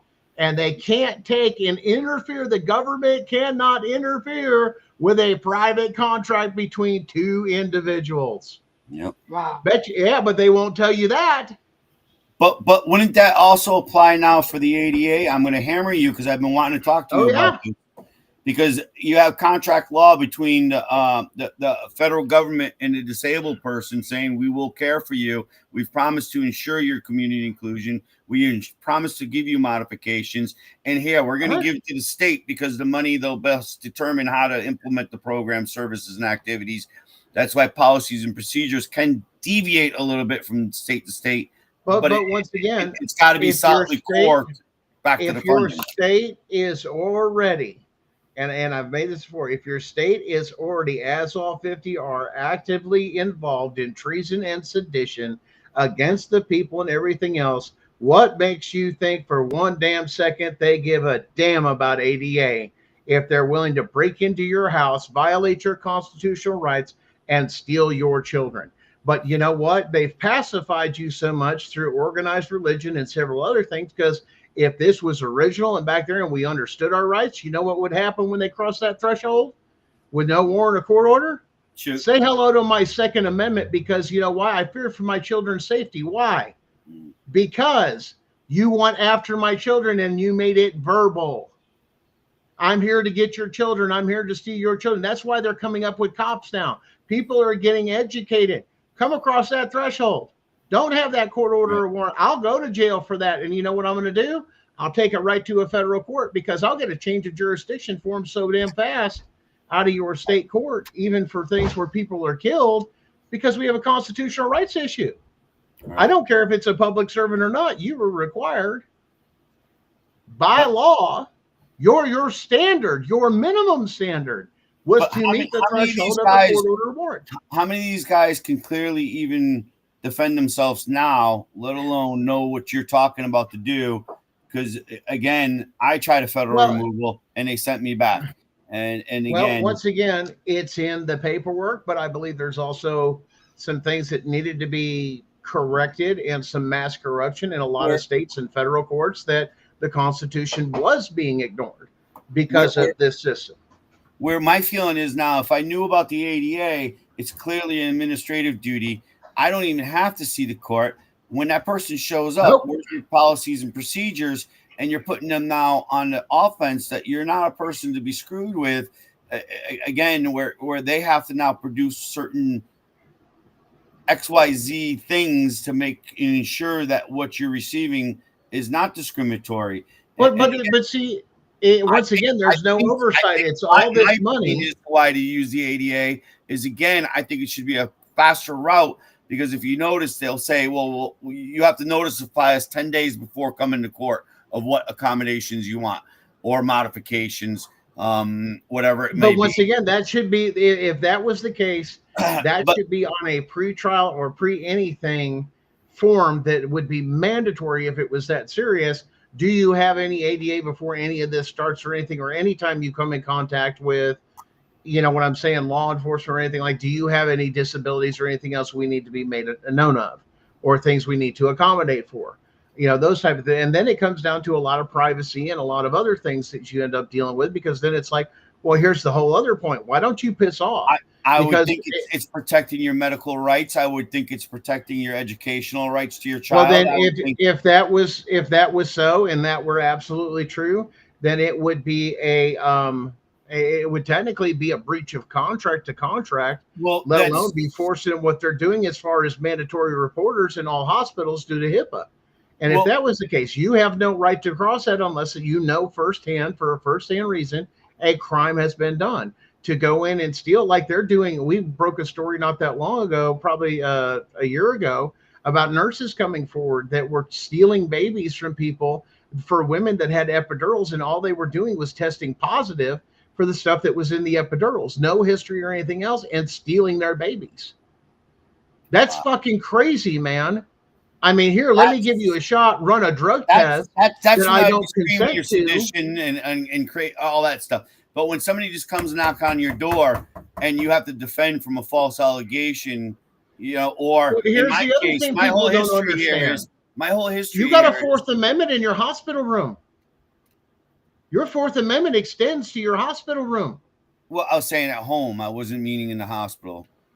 Because Well, I'm again, saying if you're I'm dealing in a in different those cases, situation where my son yeah. is disabled, so I'll never have the No. government out of my life. And Well, what my feeling I is CPS and DCFs take the game book, playbook from the Department of Developmental Services because they've been doing this action of racketeering right. of people with disabilities. All Well, and it's absolutely because of course that goes all the way to the dude. You could go back to the history, go back and look at the International Association, I think is what it's called, of Down syndrome. They did a worldwide report on the sanitariums from kids that had Down syndrome and everything else of running in these sanitariums, of rape babies, of nothing with Social Security. This is where they were getting all their black market, back in the day in the 50s, 60s, all that other stuff. The Archback of Notre Dame, right? Exactly. Until Ronald Reagan shut down the last of the sanitariums with an executive order shutting them down across the country till people aged out. Now there's no money. What did they do then? We got to have all these people. We got to do jobs. Where are we going to keep up with the child trafficking? Where do we go? CPS. Family courts were born. Congratulations.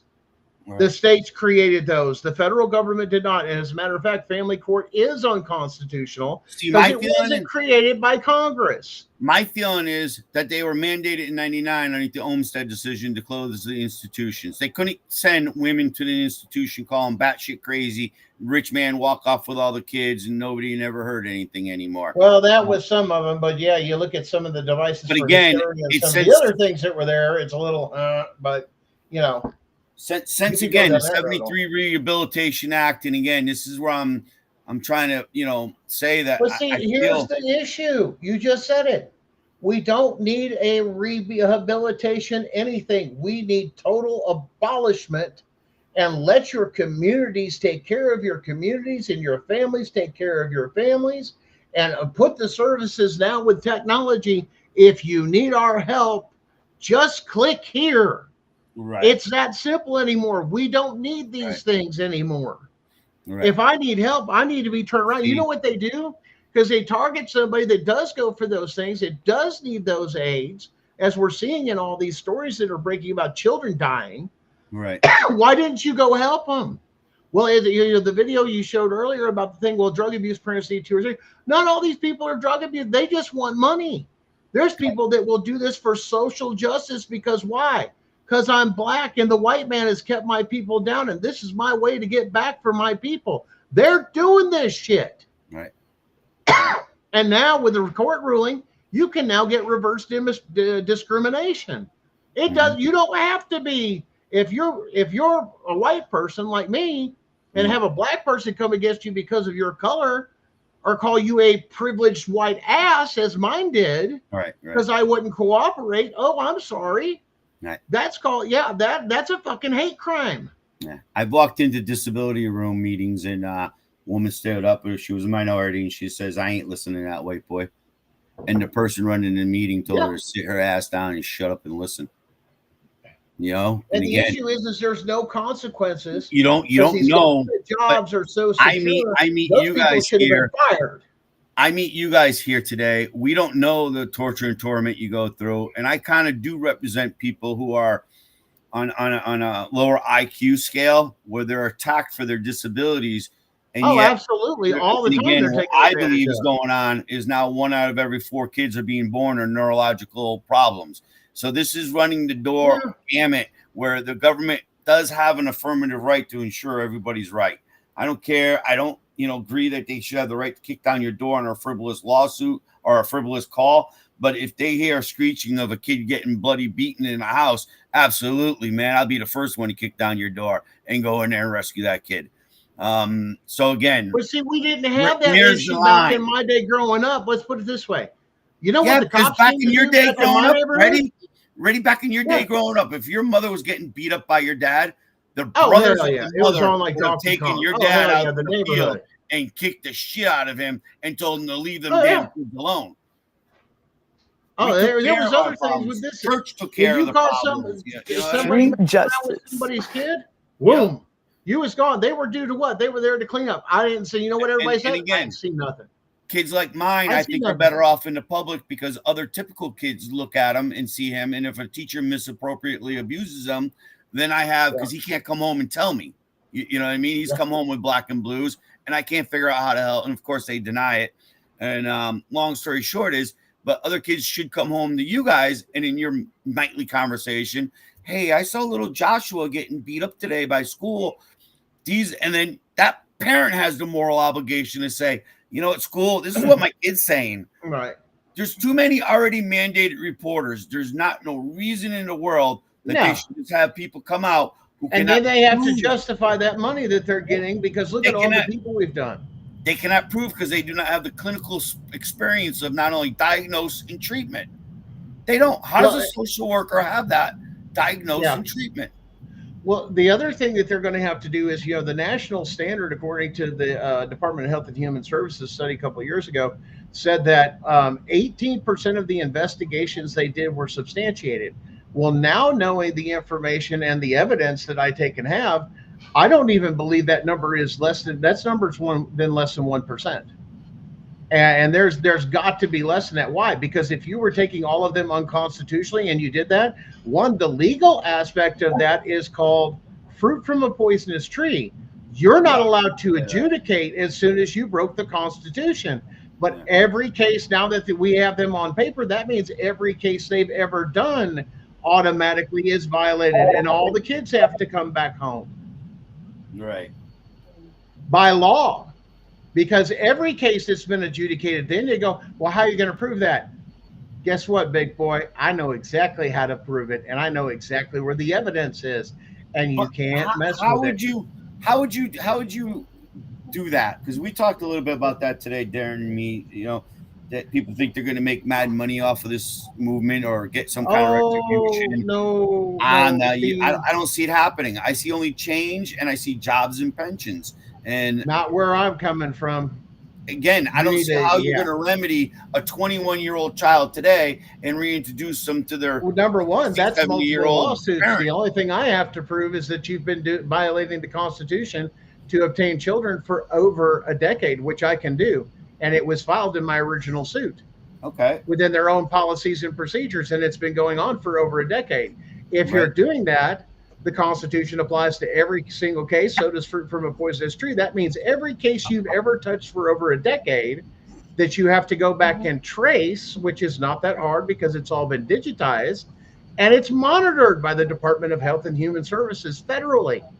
All the evidence is there. Well, how did the judge know? The judge is supposed to, or magistrate is required by their very oath to turn around and double check the constitutionality of every case. Well, oh wait, Mr. So-and-so from CPS, you documented here and put in your case file that you went into their home and did a home study and did the investigation and all this other stuff. Where's your warrant or court order that says you were in the house? If not, this case is dismissed. Your judges and magistrates failed on purpose. And I can prove it by their very own court records. Right. All of them. Right. And we could prove too in reverse mortgages that all these are rubber stamped forms for GI people. Bro. Right. Right? Well, when you have the military that's abroad, they're being rubber stamped, and this one particular person pointed it out to the court that this is a rubber stamping process, and the court obviously doesn't care. They keep doing what they do. Well, once again, it depends on the judge. It depends on the case. It's hard to go federal. Details. It's hard to go federal, brother. Well, I got a case. I know you do. And that's why you're ahead of me. You're ahead of me. I'll give you one better. Guess who my judge is? Who? Charles Ackley, appointed by Trump himself. Hi, Trump guys. himself, the very first term constitutional rights judge. Nice. Go look him up.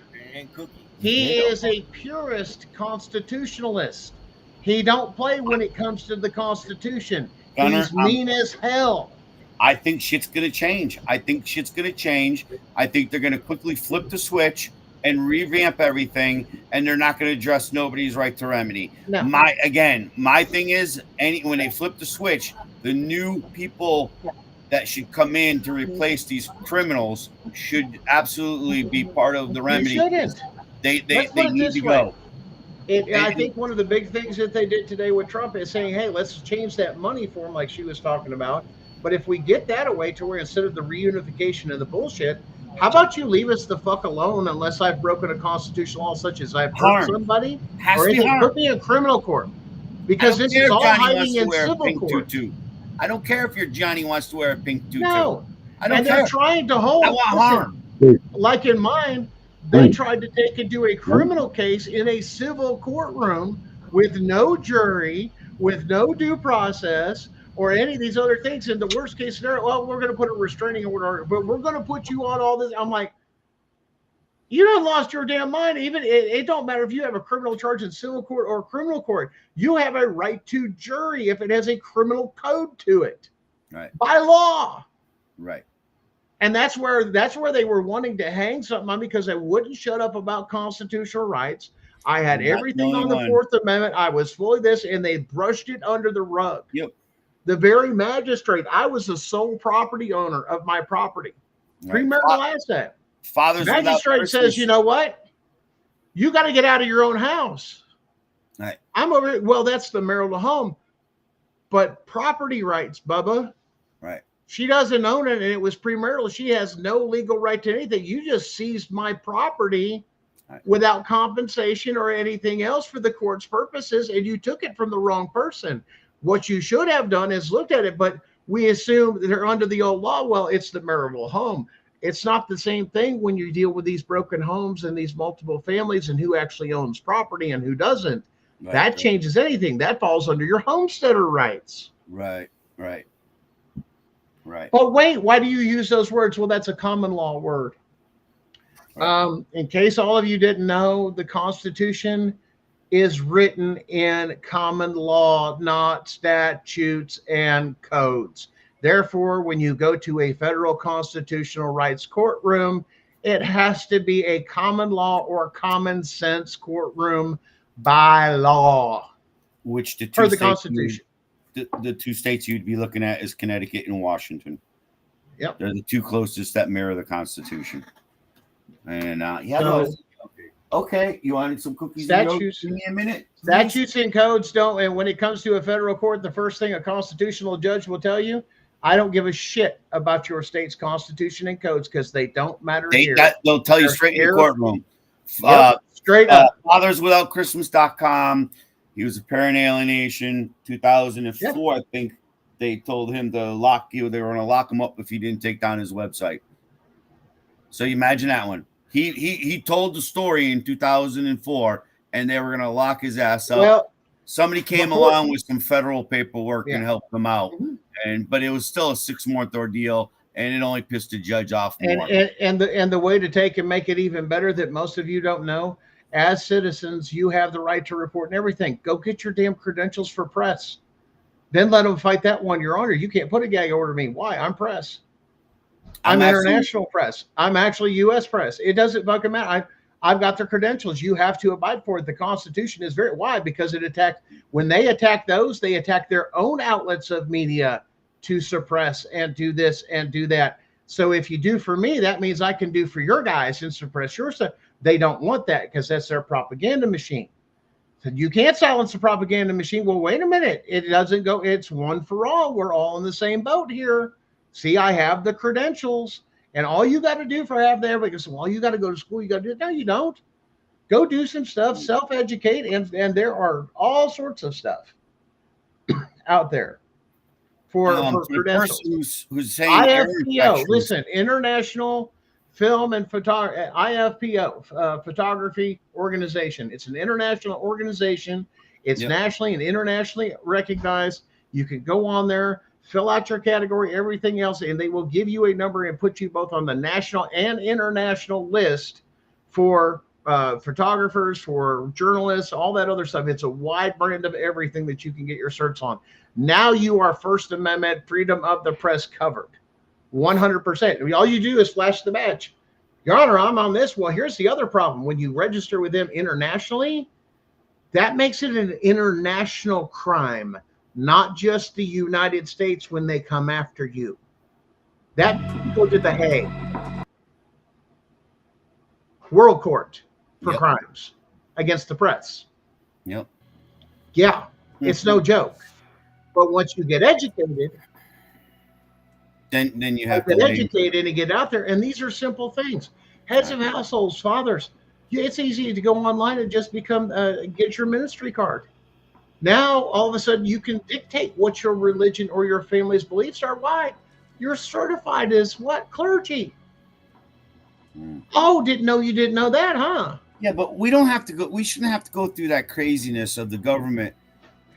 You know what I mean? You should be able to be absolutely left alone, absent true neglect and abuse. And the person with the air infections, the ADA, you have to be more than 6 months to have a quality major part of life before you be qualified or perceived as.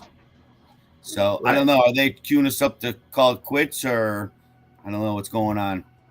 We're about at the 2 hour. Oh no, we're not quitting yet. You guys got 15. Oh, we got 15 minutes left. Yeah. But again, I want to go over this Rikers Island document with Danielle, because the other night when Brenda was, saying what she can do for her child inside of a system, and he's got disabilities, it's like, well, this is how you do it, Brenda. You have association rights. You have the right to file a complaint that he's not having the appropriate needs and program services and activities for his particular disability. And it starts in Rikers Island, this basically done in 2004. A lot of the rights and responsibilities of the government has been expanded through other case law. And again, it applies to all programs, services, and activities. Anything that receives federal funding. If they're robbing you of it, they're breaking a federal law again. They're stealing money. And again, I know your fight. I know what you're saying. But a lot of people, because the ADA keeps it in easy terms, they have to use simple language. And a lot of people do not have the skills of you, me, or Punisher, or Tiff. We all got our own little traits and characters. And again, they try to cover it up with what they call legalese. It's a whole different verbiage and language. Right. They try to use legalese to tell you that it's not compliant or compliant. And again, that's where you can just look at, again, the history and understand the history and use the actual statements and statutes. Well, and that goes back even further. Department of Education removing cursive to where you don't know your rights. You don't know the Declaration of Independence. You don't know exactly what those everything else, which is because here's the thing. We should be able, as the average citizen, the average person, to walk into a courtroom and make our petitions known before the court, which is guaranteed under the Constitution. But when you dumb somebody down so much point, yes, then you need a lawyer. And actually, I laughed at somebody the other day. He said, I got a hold of something, and he says, I was read my rights. I said, did they say you have a right to an attorney? Yeah. I said, then you weren't read your rights. He goes, what do you mean?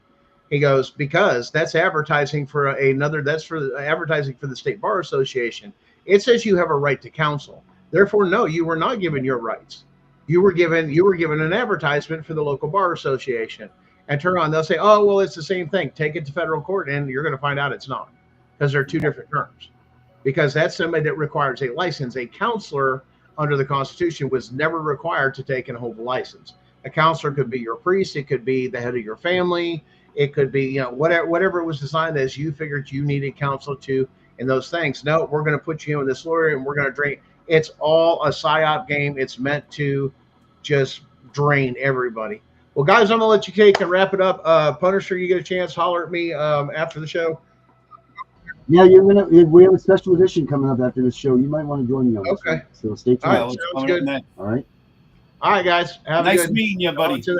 You too, man. Keep in touch. Absolutely.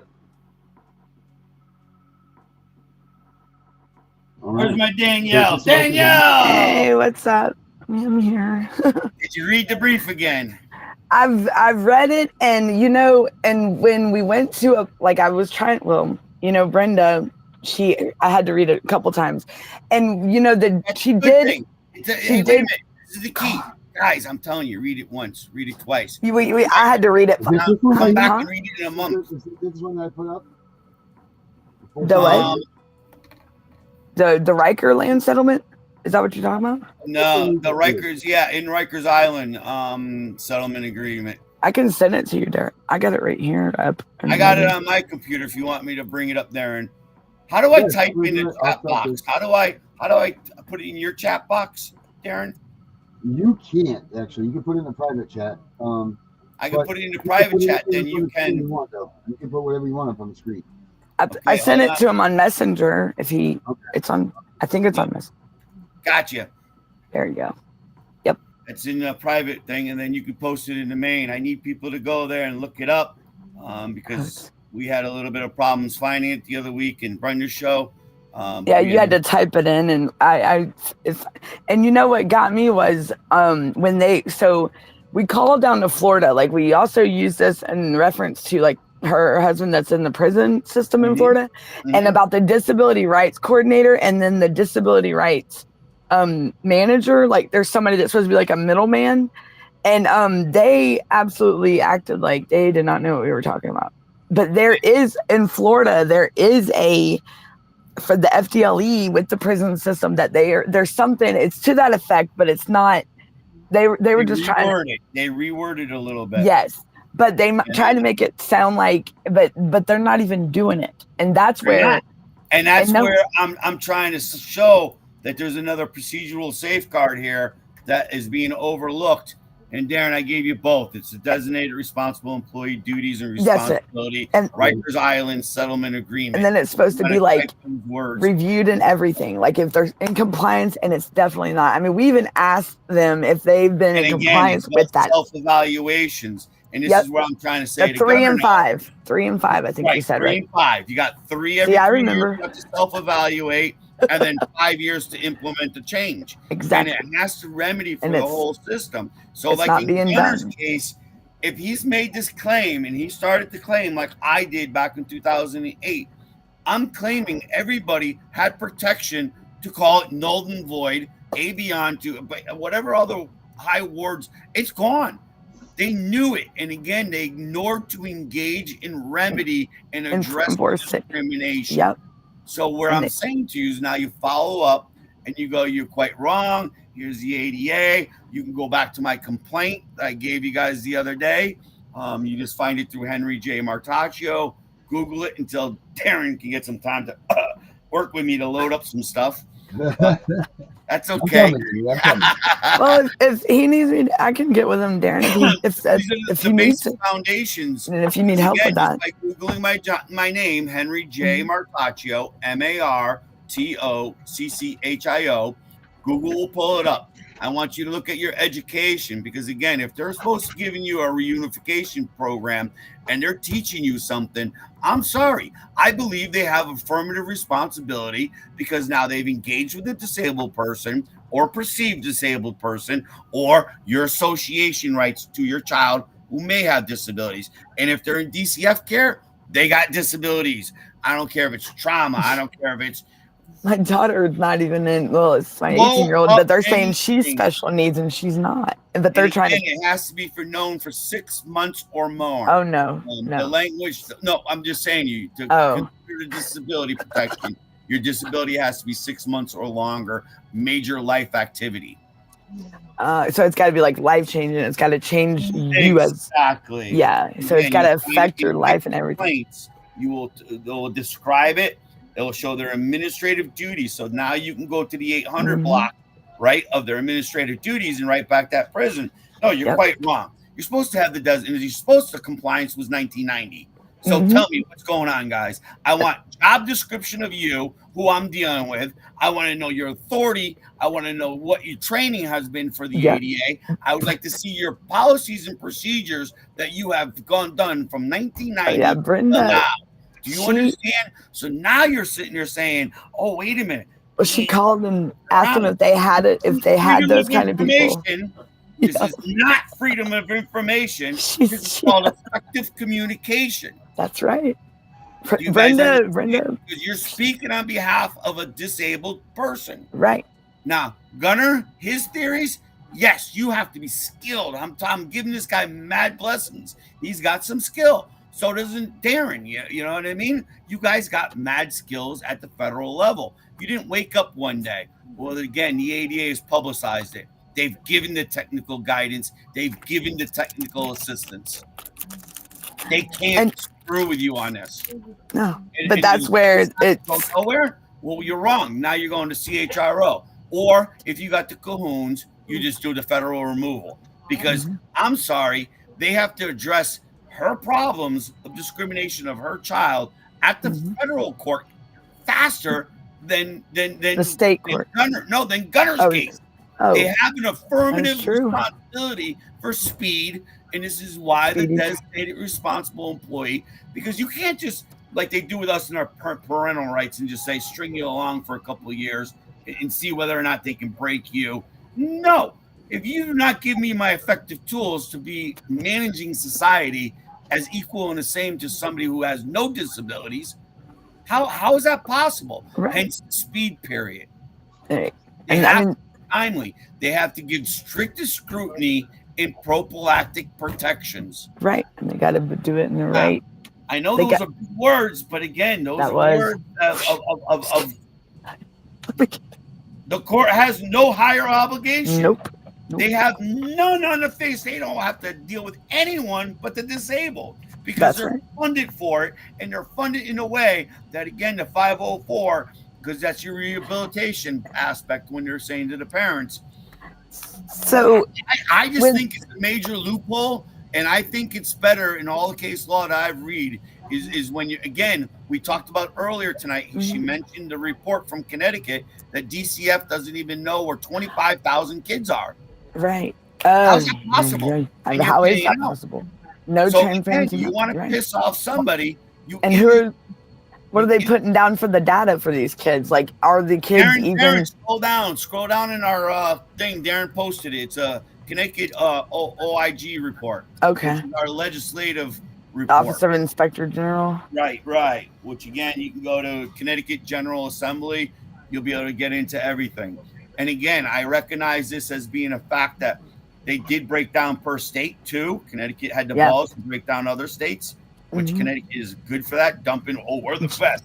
Listen, Georgia just threw stuff out there. It's the biggest show on earth that's happening in Connecticut. Again, I'm telling you guys, this is nothing new to me. Georgia's keeping stuff hidden like real good. They're trying, but I'm sorry. Because again, I look at Tennessee Lane. That's my Bible. Tennessee versus Lane, and then Lane sued Tennessee.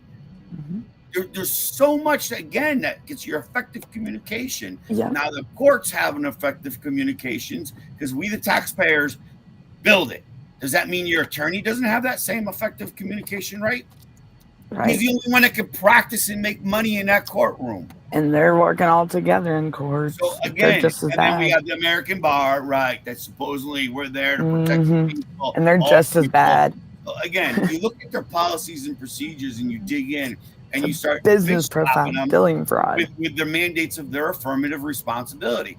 Now, again, my feeling is it goes faster to the federal court because Congress already removed their immunity. You don't have to play Gunner's games and everyone else's games. You know what I mean? Because there's toll and roll, there's everybody. But Tennessee Lane right there, 2004. This is what you're fighting when you're dealing with a non-compliant state. You have to roll back the wheels of time and use the old case law. Because if you just the old stuff. Because that's the stuff that 2025 case law, you're not going to understand. No. You got to get the foundation. You got to bring the old stuff out. The foundation gives you the foundation to understand what their affirmative responsibility is. They're going to say, "Oh no, the newer stuff is not." We only have to have it the administration. No, you have to have it at the point of entry, and I can have the right to access my town hall any day of the week. Right? Could they say they don't have a designated responsible employee at the Department of Motor Vehicles? Yes and no. That's a gray area to me. Right. Everyone has the right to walk into a courtroom. Everyone has the right to engage the legislators. Right. Everyone's got a right to engage the freaking town hall. Everyone's got a right to walk into the police department. You know what I mean? The public area, Well, make a public complaint and get justice.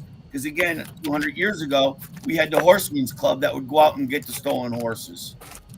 So again, it's great, but you definitely want to pull up Lane versus Tennessee, Yeah, I'm writing that Rikers down. Island. These are all great things. Rikers Island's a very good source. Once you read it, well, I mean, I had to read it 3 times to And finally. I'm Aaron to get it up on his site because that is the Bible. It's the only settlement agreement that I can find discussing the designated responsible employee. From there, you get bits and pieces in settlement agreements from across the country to bring it together. But well, when there's you really look at Congress's intent that you have to have the input of the community. And even Punisher said something earlier, and I wanted to say to him something.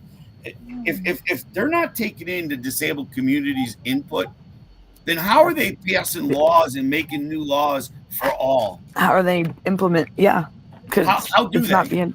It's not fair. It's they not make it up. It's not because that's not. Again, some they laws, can't just make it up. I mean, they don't know. They don't know themselves. Right. They have to get it.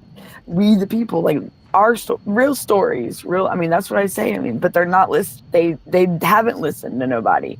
They want to put stuff in their own jargon and their linguingo and then try to enforce it. It's not. Then get you all and then it fails. Shocked in front of the judge. So right. Fees, and then it's one big damn mess. Intimidate you so that you end up doing something that you don't want to do. Like I said, if they came knocking on my door, I'd be like, excuse me, okay, what's wrong? So you want to come inside and medically disturb my disabled child because you're taking them out of their routine. You're not something that's normal. This is not a normal relationship for somebody to have a child sit down. If you'd like to do it at my doctor's office, I would have no problems. You know why I would say the doctor's office? Why that? Because now I got other witnesses. Witnesses. I was about to say witness. You know, this was back like in the like when my grandparents were around. I wouldn't be giving it unless. Hey, Brenda. There's Brenda right there. Brenda, come on in. Brenda's yeah. Brenda just got off. She's in the audio. Yes, she said, "Hey, Henry. Hey, Darren." She probably just got off work. Brenda, you want to come on? Because he's talking about the Rikers set like we did when we called down to the prison for Chris. And again, Brenda, she gave me a recap that they denied you everything, but yet I gave you the Bible. Yeah, Brenda. Gave you the Bible right there to say, no, I want the designated responsible employee. I don't want a contact person. Somebody has to give me the designated responsible employee that has administrative authority to make decisions. If they do not have any monetary control of the budget, they cannot correct my son's discrimination.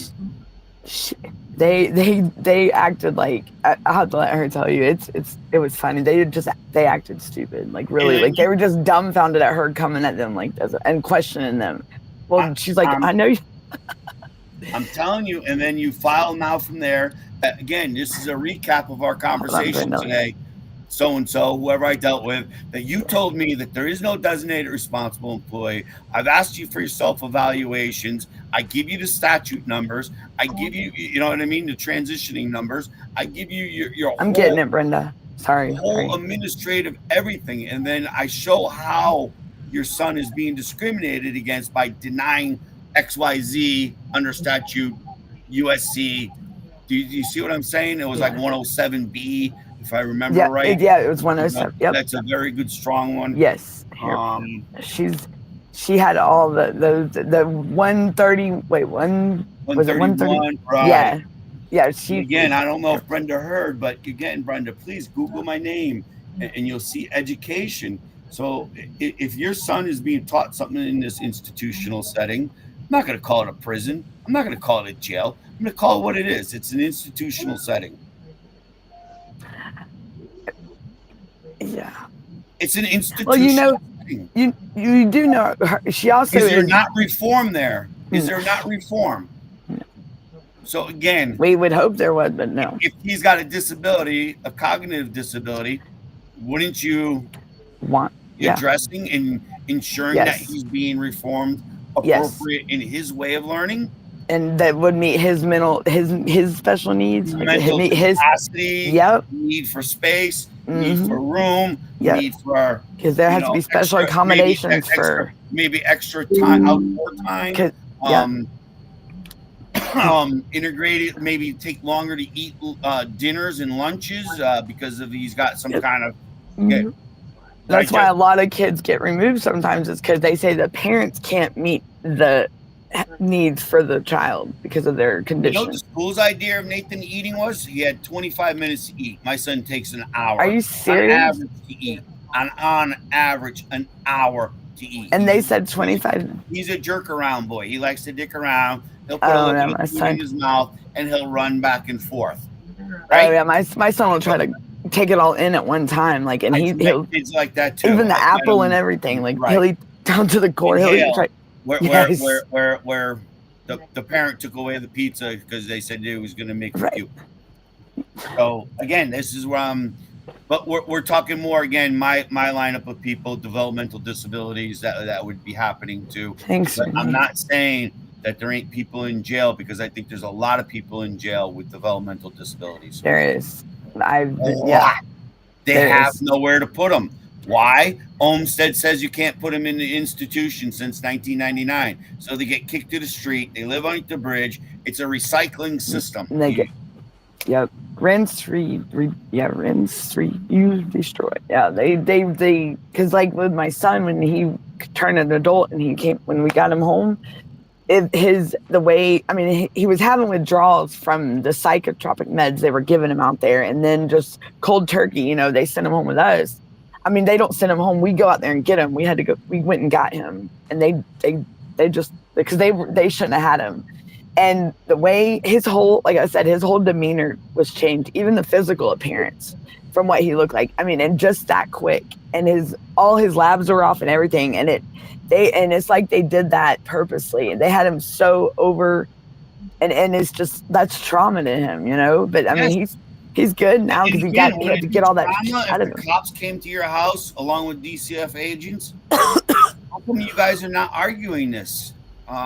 They didn't. The thing is, with my son, my mother passed away, and the state should have never got involved. My aunt gave him to the state, told him they didn't know where I was, and that was a lie. And then they sent him to Texas to get him far away from me. They made it hard for me, but I got him home because Brenda. They had no right having my son. He was under a guardianship order between me and my mother. You had me going bananas last weekend. Yeah, Brenda, he was asking, remember we called down there and you were asking him about if they had the disability rights coordinator and all that stuff, and they were giving you the runaround, really. Actually, what are you talking? They're gonna say coordinator. I don't want the coordinator. Mm-mm. Get used to these words. She said Designated responsible employee. That's it. And I want written designation. I want to make sure you have the effective training. I want to make sure you have the credentials to do what you need to be doing.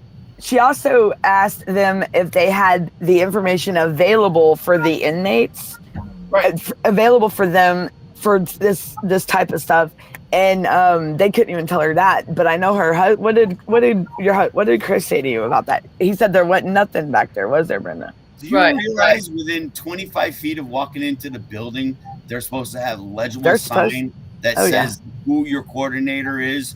And again, I'll give you coordinator because when I walk to a building, that is somebody who's coordinating it. The designated responsible employee. There is no one coordinating. Designated responsible employee by clear law says they handle the discrimination. I am not giving my discrimination matters to a contact person. The contact person is to facilitate my needs. Once they say no, I come back with a writing saying you said no on XYZ date. Do I have that to be as a correct understanding? Even her husband's classification with his disability and everything, they didn't even the beginning when he got there at that facility, that prison, they didn't even classify him even as disability, his disability.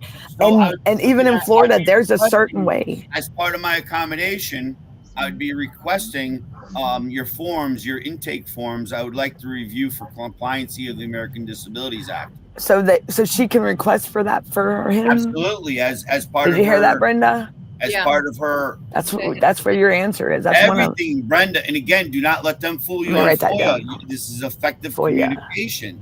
Yeah, because they won't let him get, her husband get nothing. How to ensure I am ensuring the disabled's rights and protections are in full prophylactic protections with the strictest scrutiny. And you said what to ask for with the classification? His initial. Oh, Like I the want your effective training. I would like your okay. job title and job description, because in that you'll be able to find out whether or not they have monetary control again to And if make they review changes. it, yeah. Because They if see underneath the designated responsible employee, not a contact person, mhm, once discrimination has been identified to them and it's been effectively shown, they can't turn their head the other way. that's true. By the But they designation try of their to. job, but it's by the designation of their job. Yeah, it said they should have somebody that's designated just for You're that the only right there. one that Congress can hold accountable is Right. the designated responsible employee. Because that is their job. They're supposed to work Monday through Friday, 40 Exactly. and a full-time job. I read that and that thing. You're hitting it. You're hitting it. This is what these people are And not they're getting. supposed to know all the laws that with the 88 and everything. And the you know, the technical guidance has been given there. The policies and procedures have been put in place, Brenda. This is not something we're making up. I've given you your affirmative responsibility of towns and states. 1990, I believe it is. Again, you'll see in my complaint. You only have to use it and look up Florida's civil rights aspect of ADA, which honestly, there is a gentleman down there. He's the only one that I know that's willing to go after non-compliancy. Really? So there's a gentleman in Florida that is the only attorney in the country that's willing to go after non-compliancy of Florida. Really? Who is that? Is his name Henry as well? No? I wish, because there should be all Brenda. That'd be easier. It'd be make it easy if we were all Henry and Brenda. Like within the room, it would be interesting. We can't.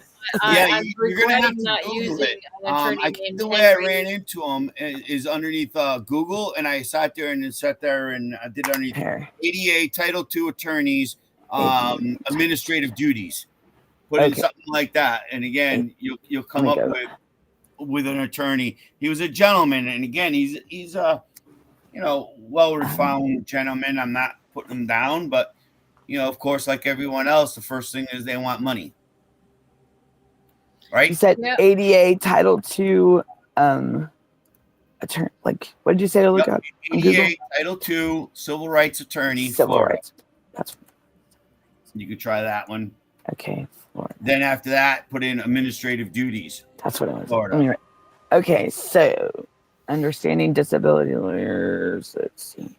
Courtney Cunningham. Brenda, what you want to do is write the DOJ and write this Florida State's Office of Civil Rights, and you want to ask them for settlement agreements underneath the ADA or findings of wrongdoing underneath the ADA Title II, Title III.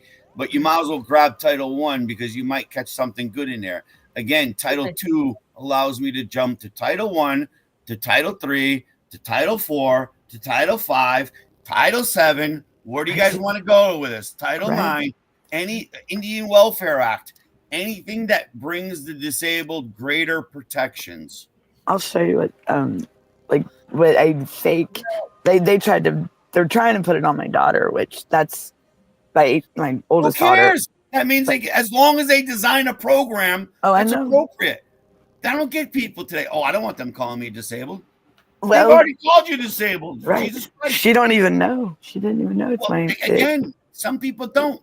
They go through life their whole life not even knowing they have disabilities. Right. Well, this is someone using it to a family member using it to their advantage.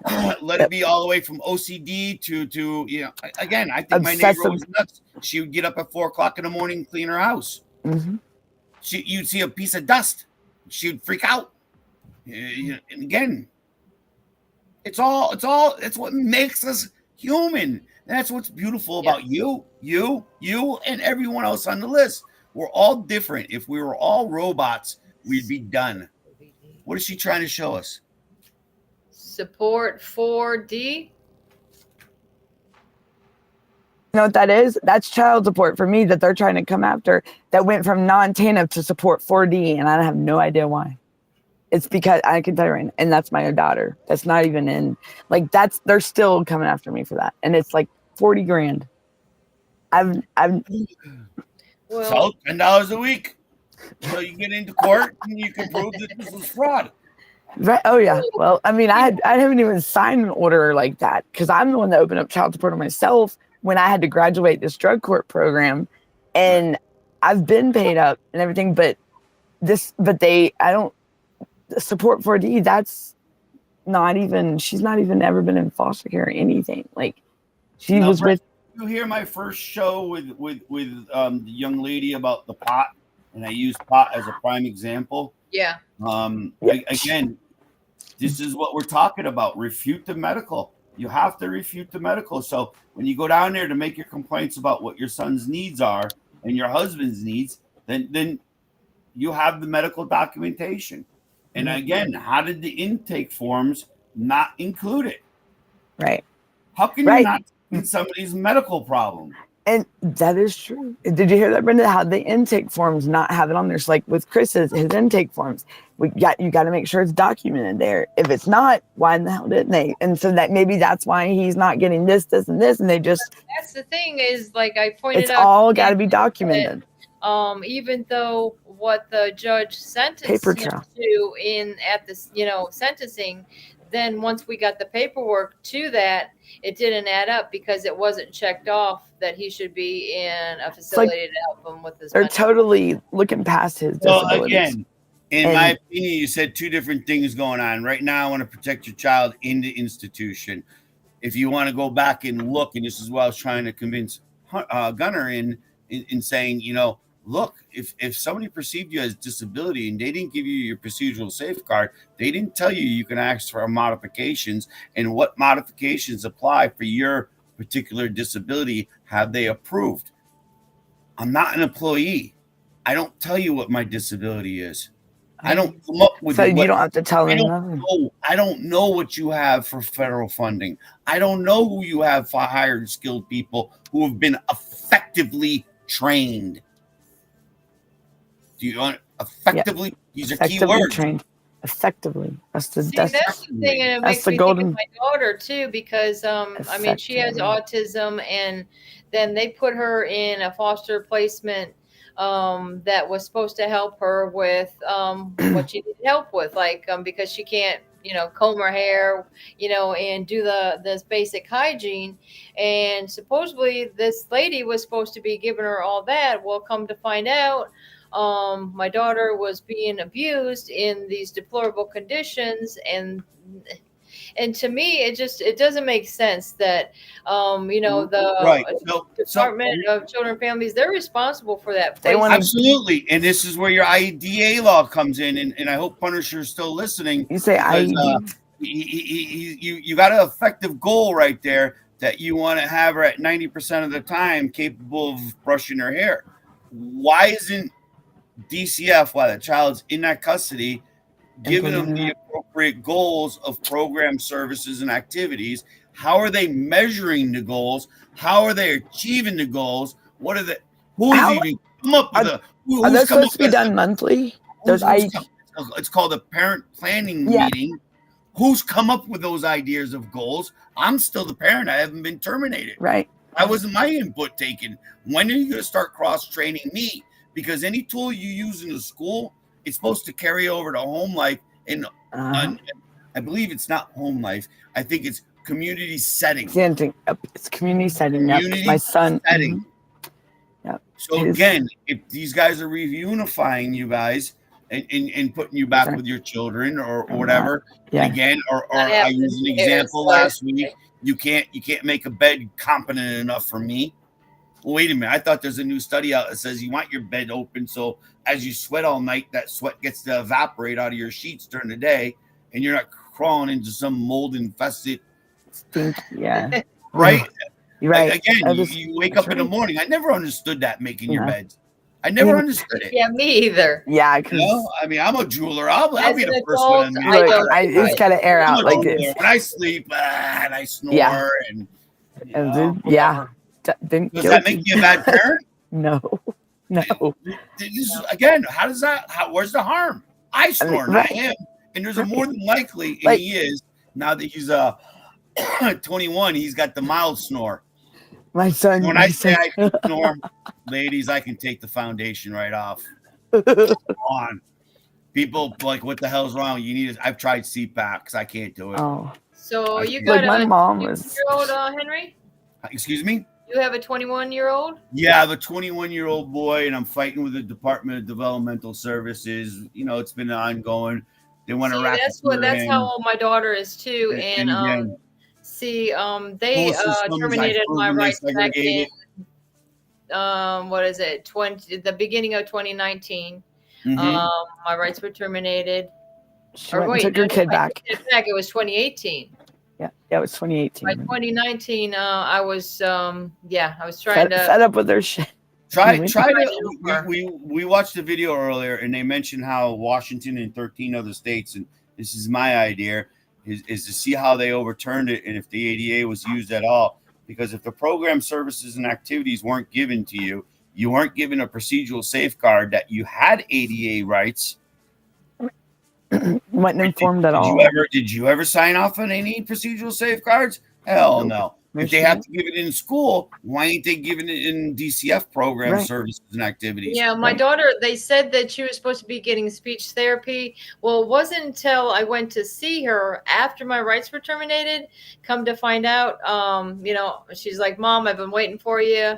Henry doesn't know all that whole story, but I tried to take her back to my son, who was already approved and certified to adopt his siblings. She'd reported sexual assault, everything. So in my mind, I wanted to get her back to Louisiana. That's where we were living then. And of course, they arrested me. Didn't feel the same way. But the thing is that because of that case, I found out, okay, well, the teacher, the bus driver, the neuro psychologist, they all were aware of the abuse that was going on with my daughter. So, but they didn't report it or nothing. They didn't say anything. Right. Well, I mean, they're reporting it in their evaluation, but did anybody do anything about it? No. Again, you'd be dealing with one, mandated reporters, right. Two, mandated reporters that have to give prophylactic protections, and three they have to have effective communication and be effectively trained. They're not. They're not. They're just. So again, it was fraud of services under Title 4 funding that these people used underneath the 504 plan, 73 Rehabilitation Act.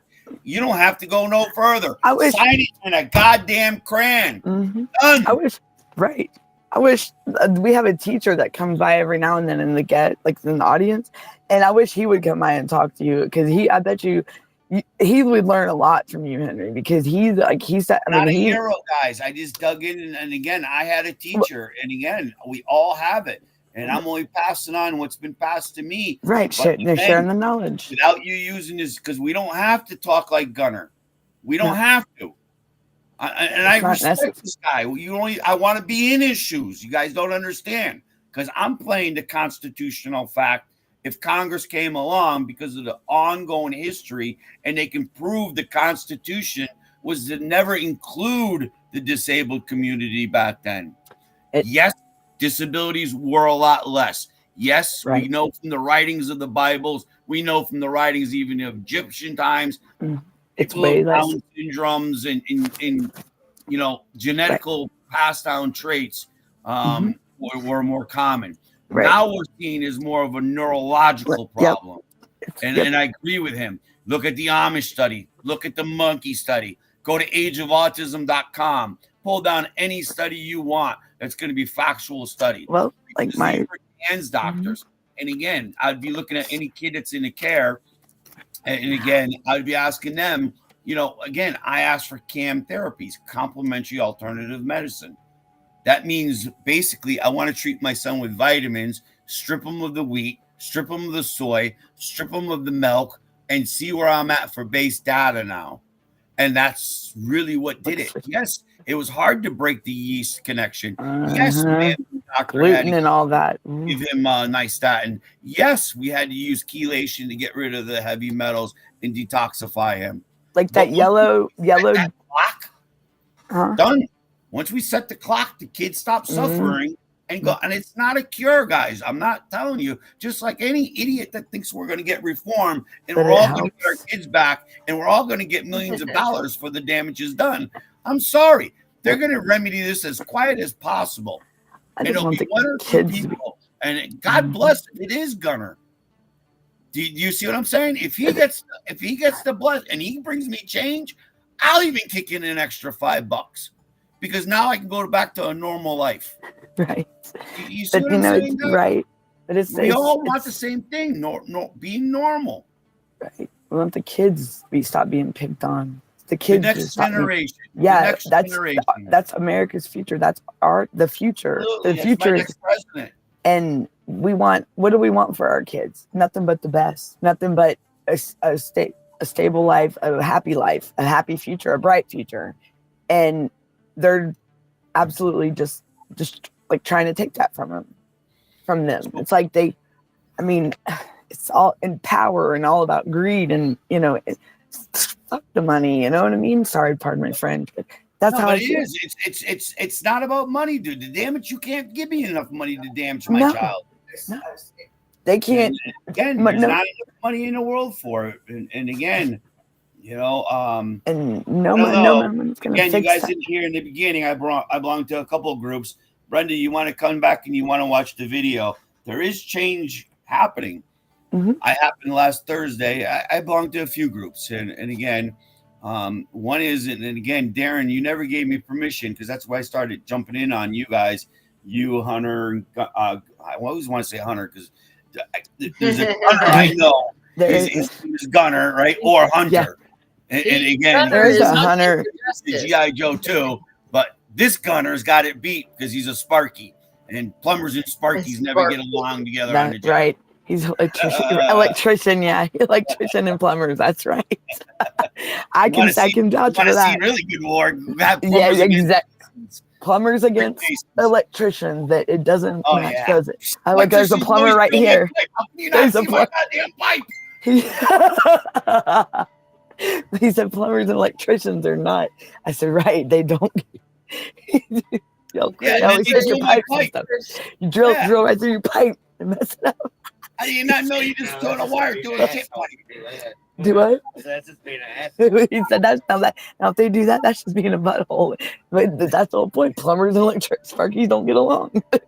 That's not. And I had to correct him. He's like, "Yeah, shit flows downhill. Hot's up. I can pump it up and I can make it reverse." Now, see, Chris Brayton's in the chat, and now she is a mother that has disabilities, and they, I mean, she's done everything, and she's jumped through every hoop they've asked for, and we're going to do that to you. She has a disability. That's when you scream. That's when you scream that this is discrimination, like the American Disabilities Act. I want to know who your designated responsible employee is. 28 CFR 35.107. Can't pound them numbers hard enough in your head. You know what, Brenda? I don't know why the hell we didn't think of that to tell 28 CFR 35.107. Anything below that person cannot show me compliance. Chris, you hear this? Chris, write that down. Yeah, that's why Chris came in. I sent her the link. She was working. I mean, it was looking like it was looking up, and everything was working out, and she was having her visits, and they were talking good about her, and it was getting close. Like she was supposed to get her son home, right? And then all of a sudden, she was measurable goals. She was meeting the measurable goals. Yeah, she met all of it. And then all of a sudden, they just switch up. The crap of their superiority over somebody with a disability. Yeah. And then they won't tell her nothing. They took him, and they totally kept her silent and kept her out of the loop of everything for a good while, like they did me with my son at first, and he was sent out to text. Hold on a minute. Darren asked us a question. Whatever you want to do, I just need a cigarette break because you guys are getting to me. Look, I'll make Hey, somebody's blood now. pressure go up. I So make my own blood pressure go up. You know what you're getting into with me and Brenda, Danielle here. I just want to include you in the conversations because Yes. I'm telling you, these are the simple writings you have to do and the simple way you can do it. Yes. Use simple language. You don't want to you want to make them prove their compliancy. They will worm and squirm, and you will be using words like seeing how this is published information and should be readily accessible to you. Either identify the location of publication or provide it to me within 48 to 64 hours. I will give you maximum 10 days to produce it. Why? Because most requests you see across the country are 10 to 15 days, which I think is unconstitutional. Because if I decide I want to walk into a courthouse today, they better be ready for effective training.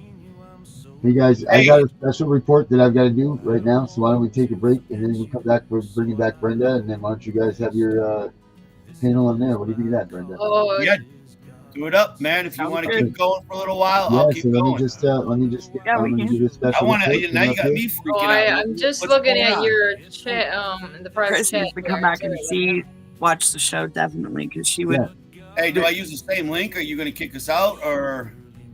They'll send you another link probably right Yeah, now. we'll go to Brenda's. We want to send him Brenda's link. Which one? You want to send him Brenda's link? Okay. CDB. Okay. So everybody, stay tuned. I got a special report coming up right now, and then after that, I'll be bringing back Brenda with the same panel. It's going to be a good packed up night, guys. So pop some popcorn, grab a drink, and let's join us. Saturday night. What else you got to go do? get my medical marijuana. I just walked in the door and I'm on here. I knew she's like, I knew that phone call was coming. Darren, am I going to start my show, Darren? I can hear Brenda now. I was waiting for it. She's been waiting for Saturday, let me tell you. Henry. Pictures of my child. It breaks my heart we lost her so young. We missed all the tender times, can't be redone. Please God, stop the pain. This is no fun. I know that God has the plan. I don't understand who I am. I do know I have the faith to pray to God from any place. Please God, make this pain end. It's a nightmare that should have never been. My faith in you is guiding my way. Excuse me, God, I have to say, give me back my baby, I'm not playing around. She's a piece of my life. I'll do anything for you now.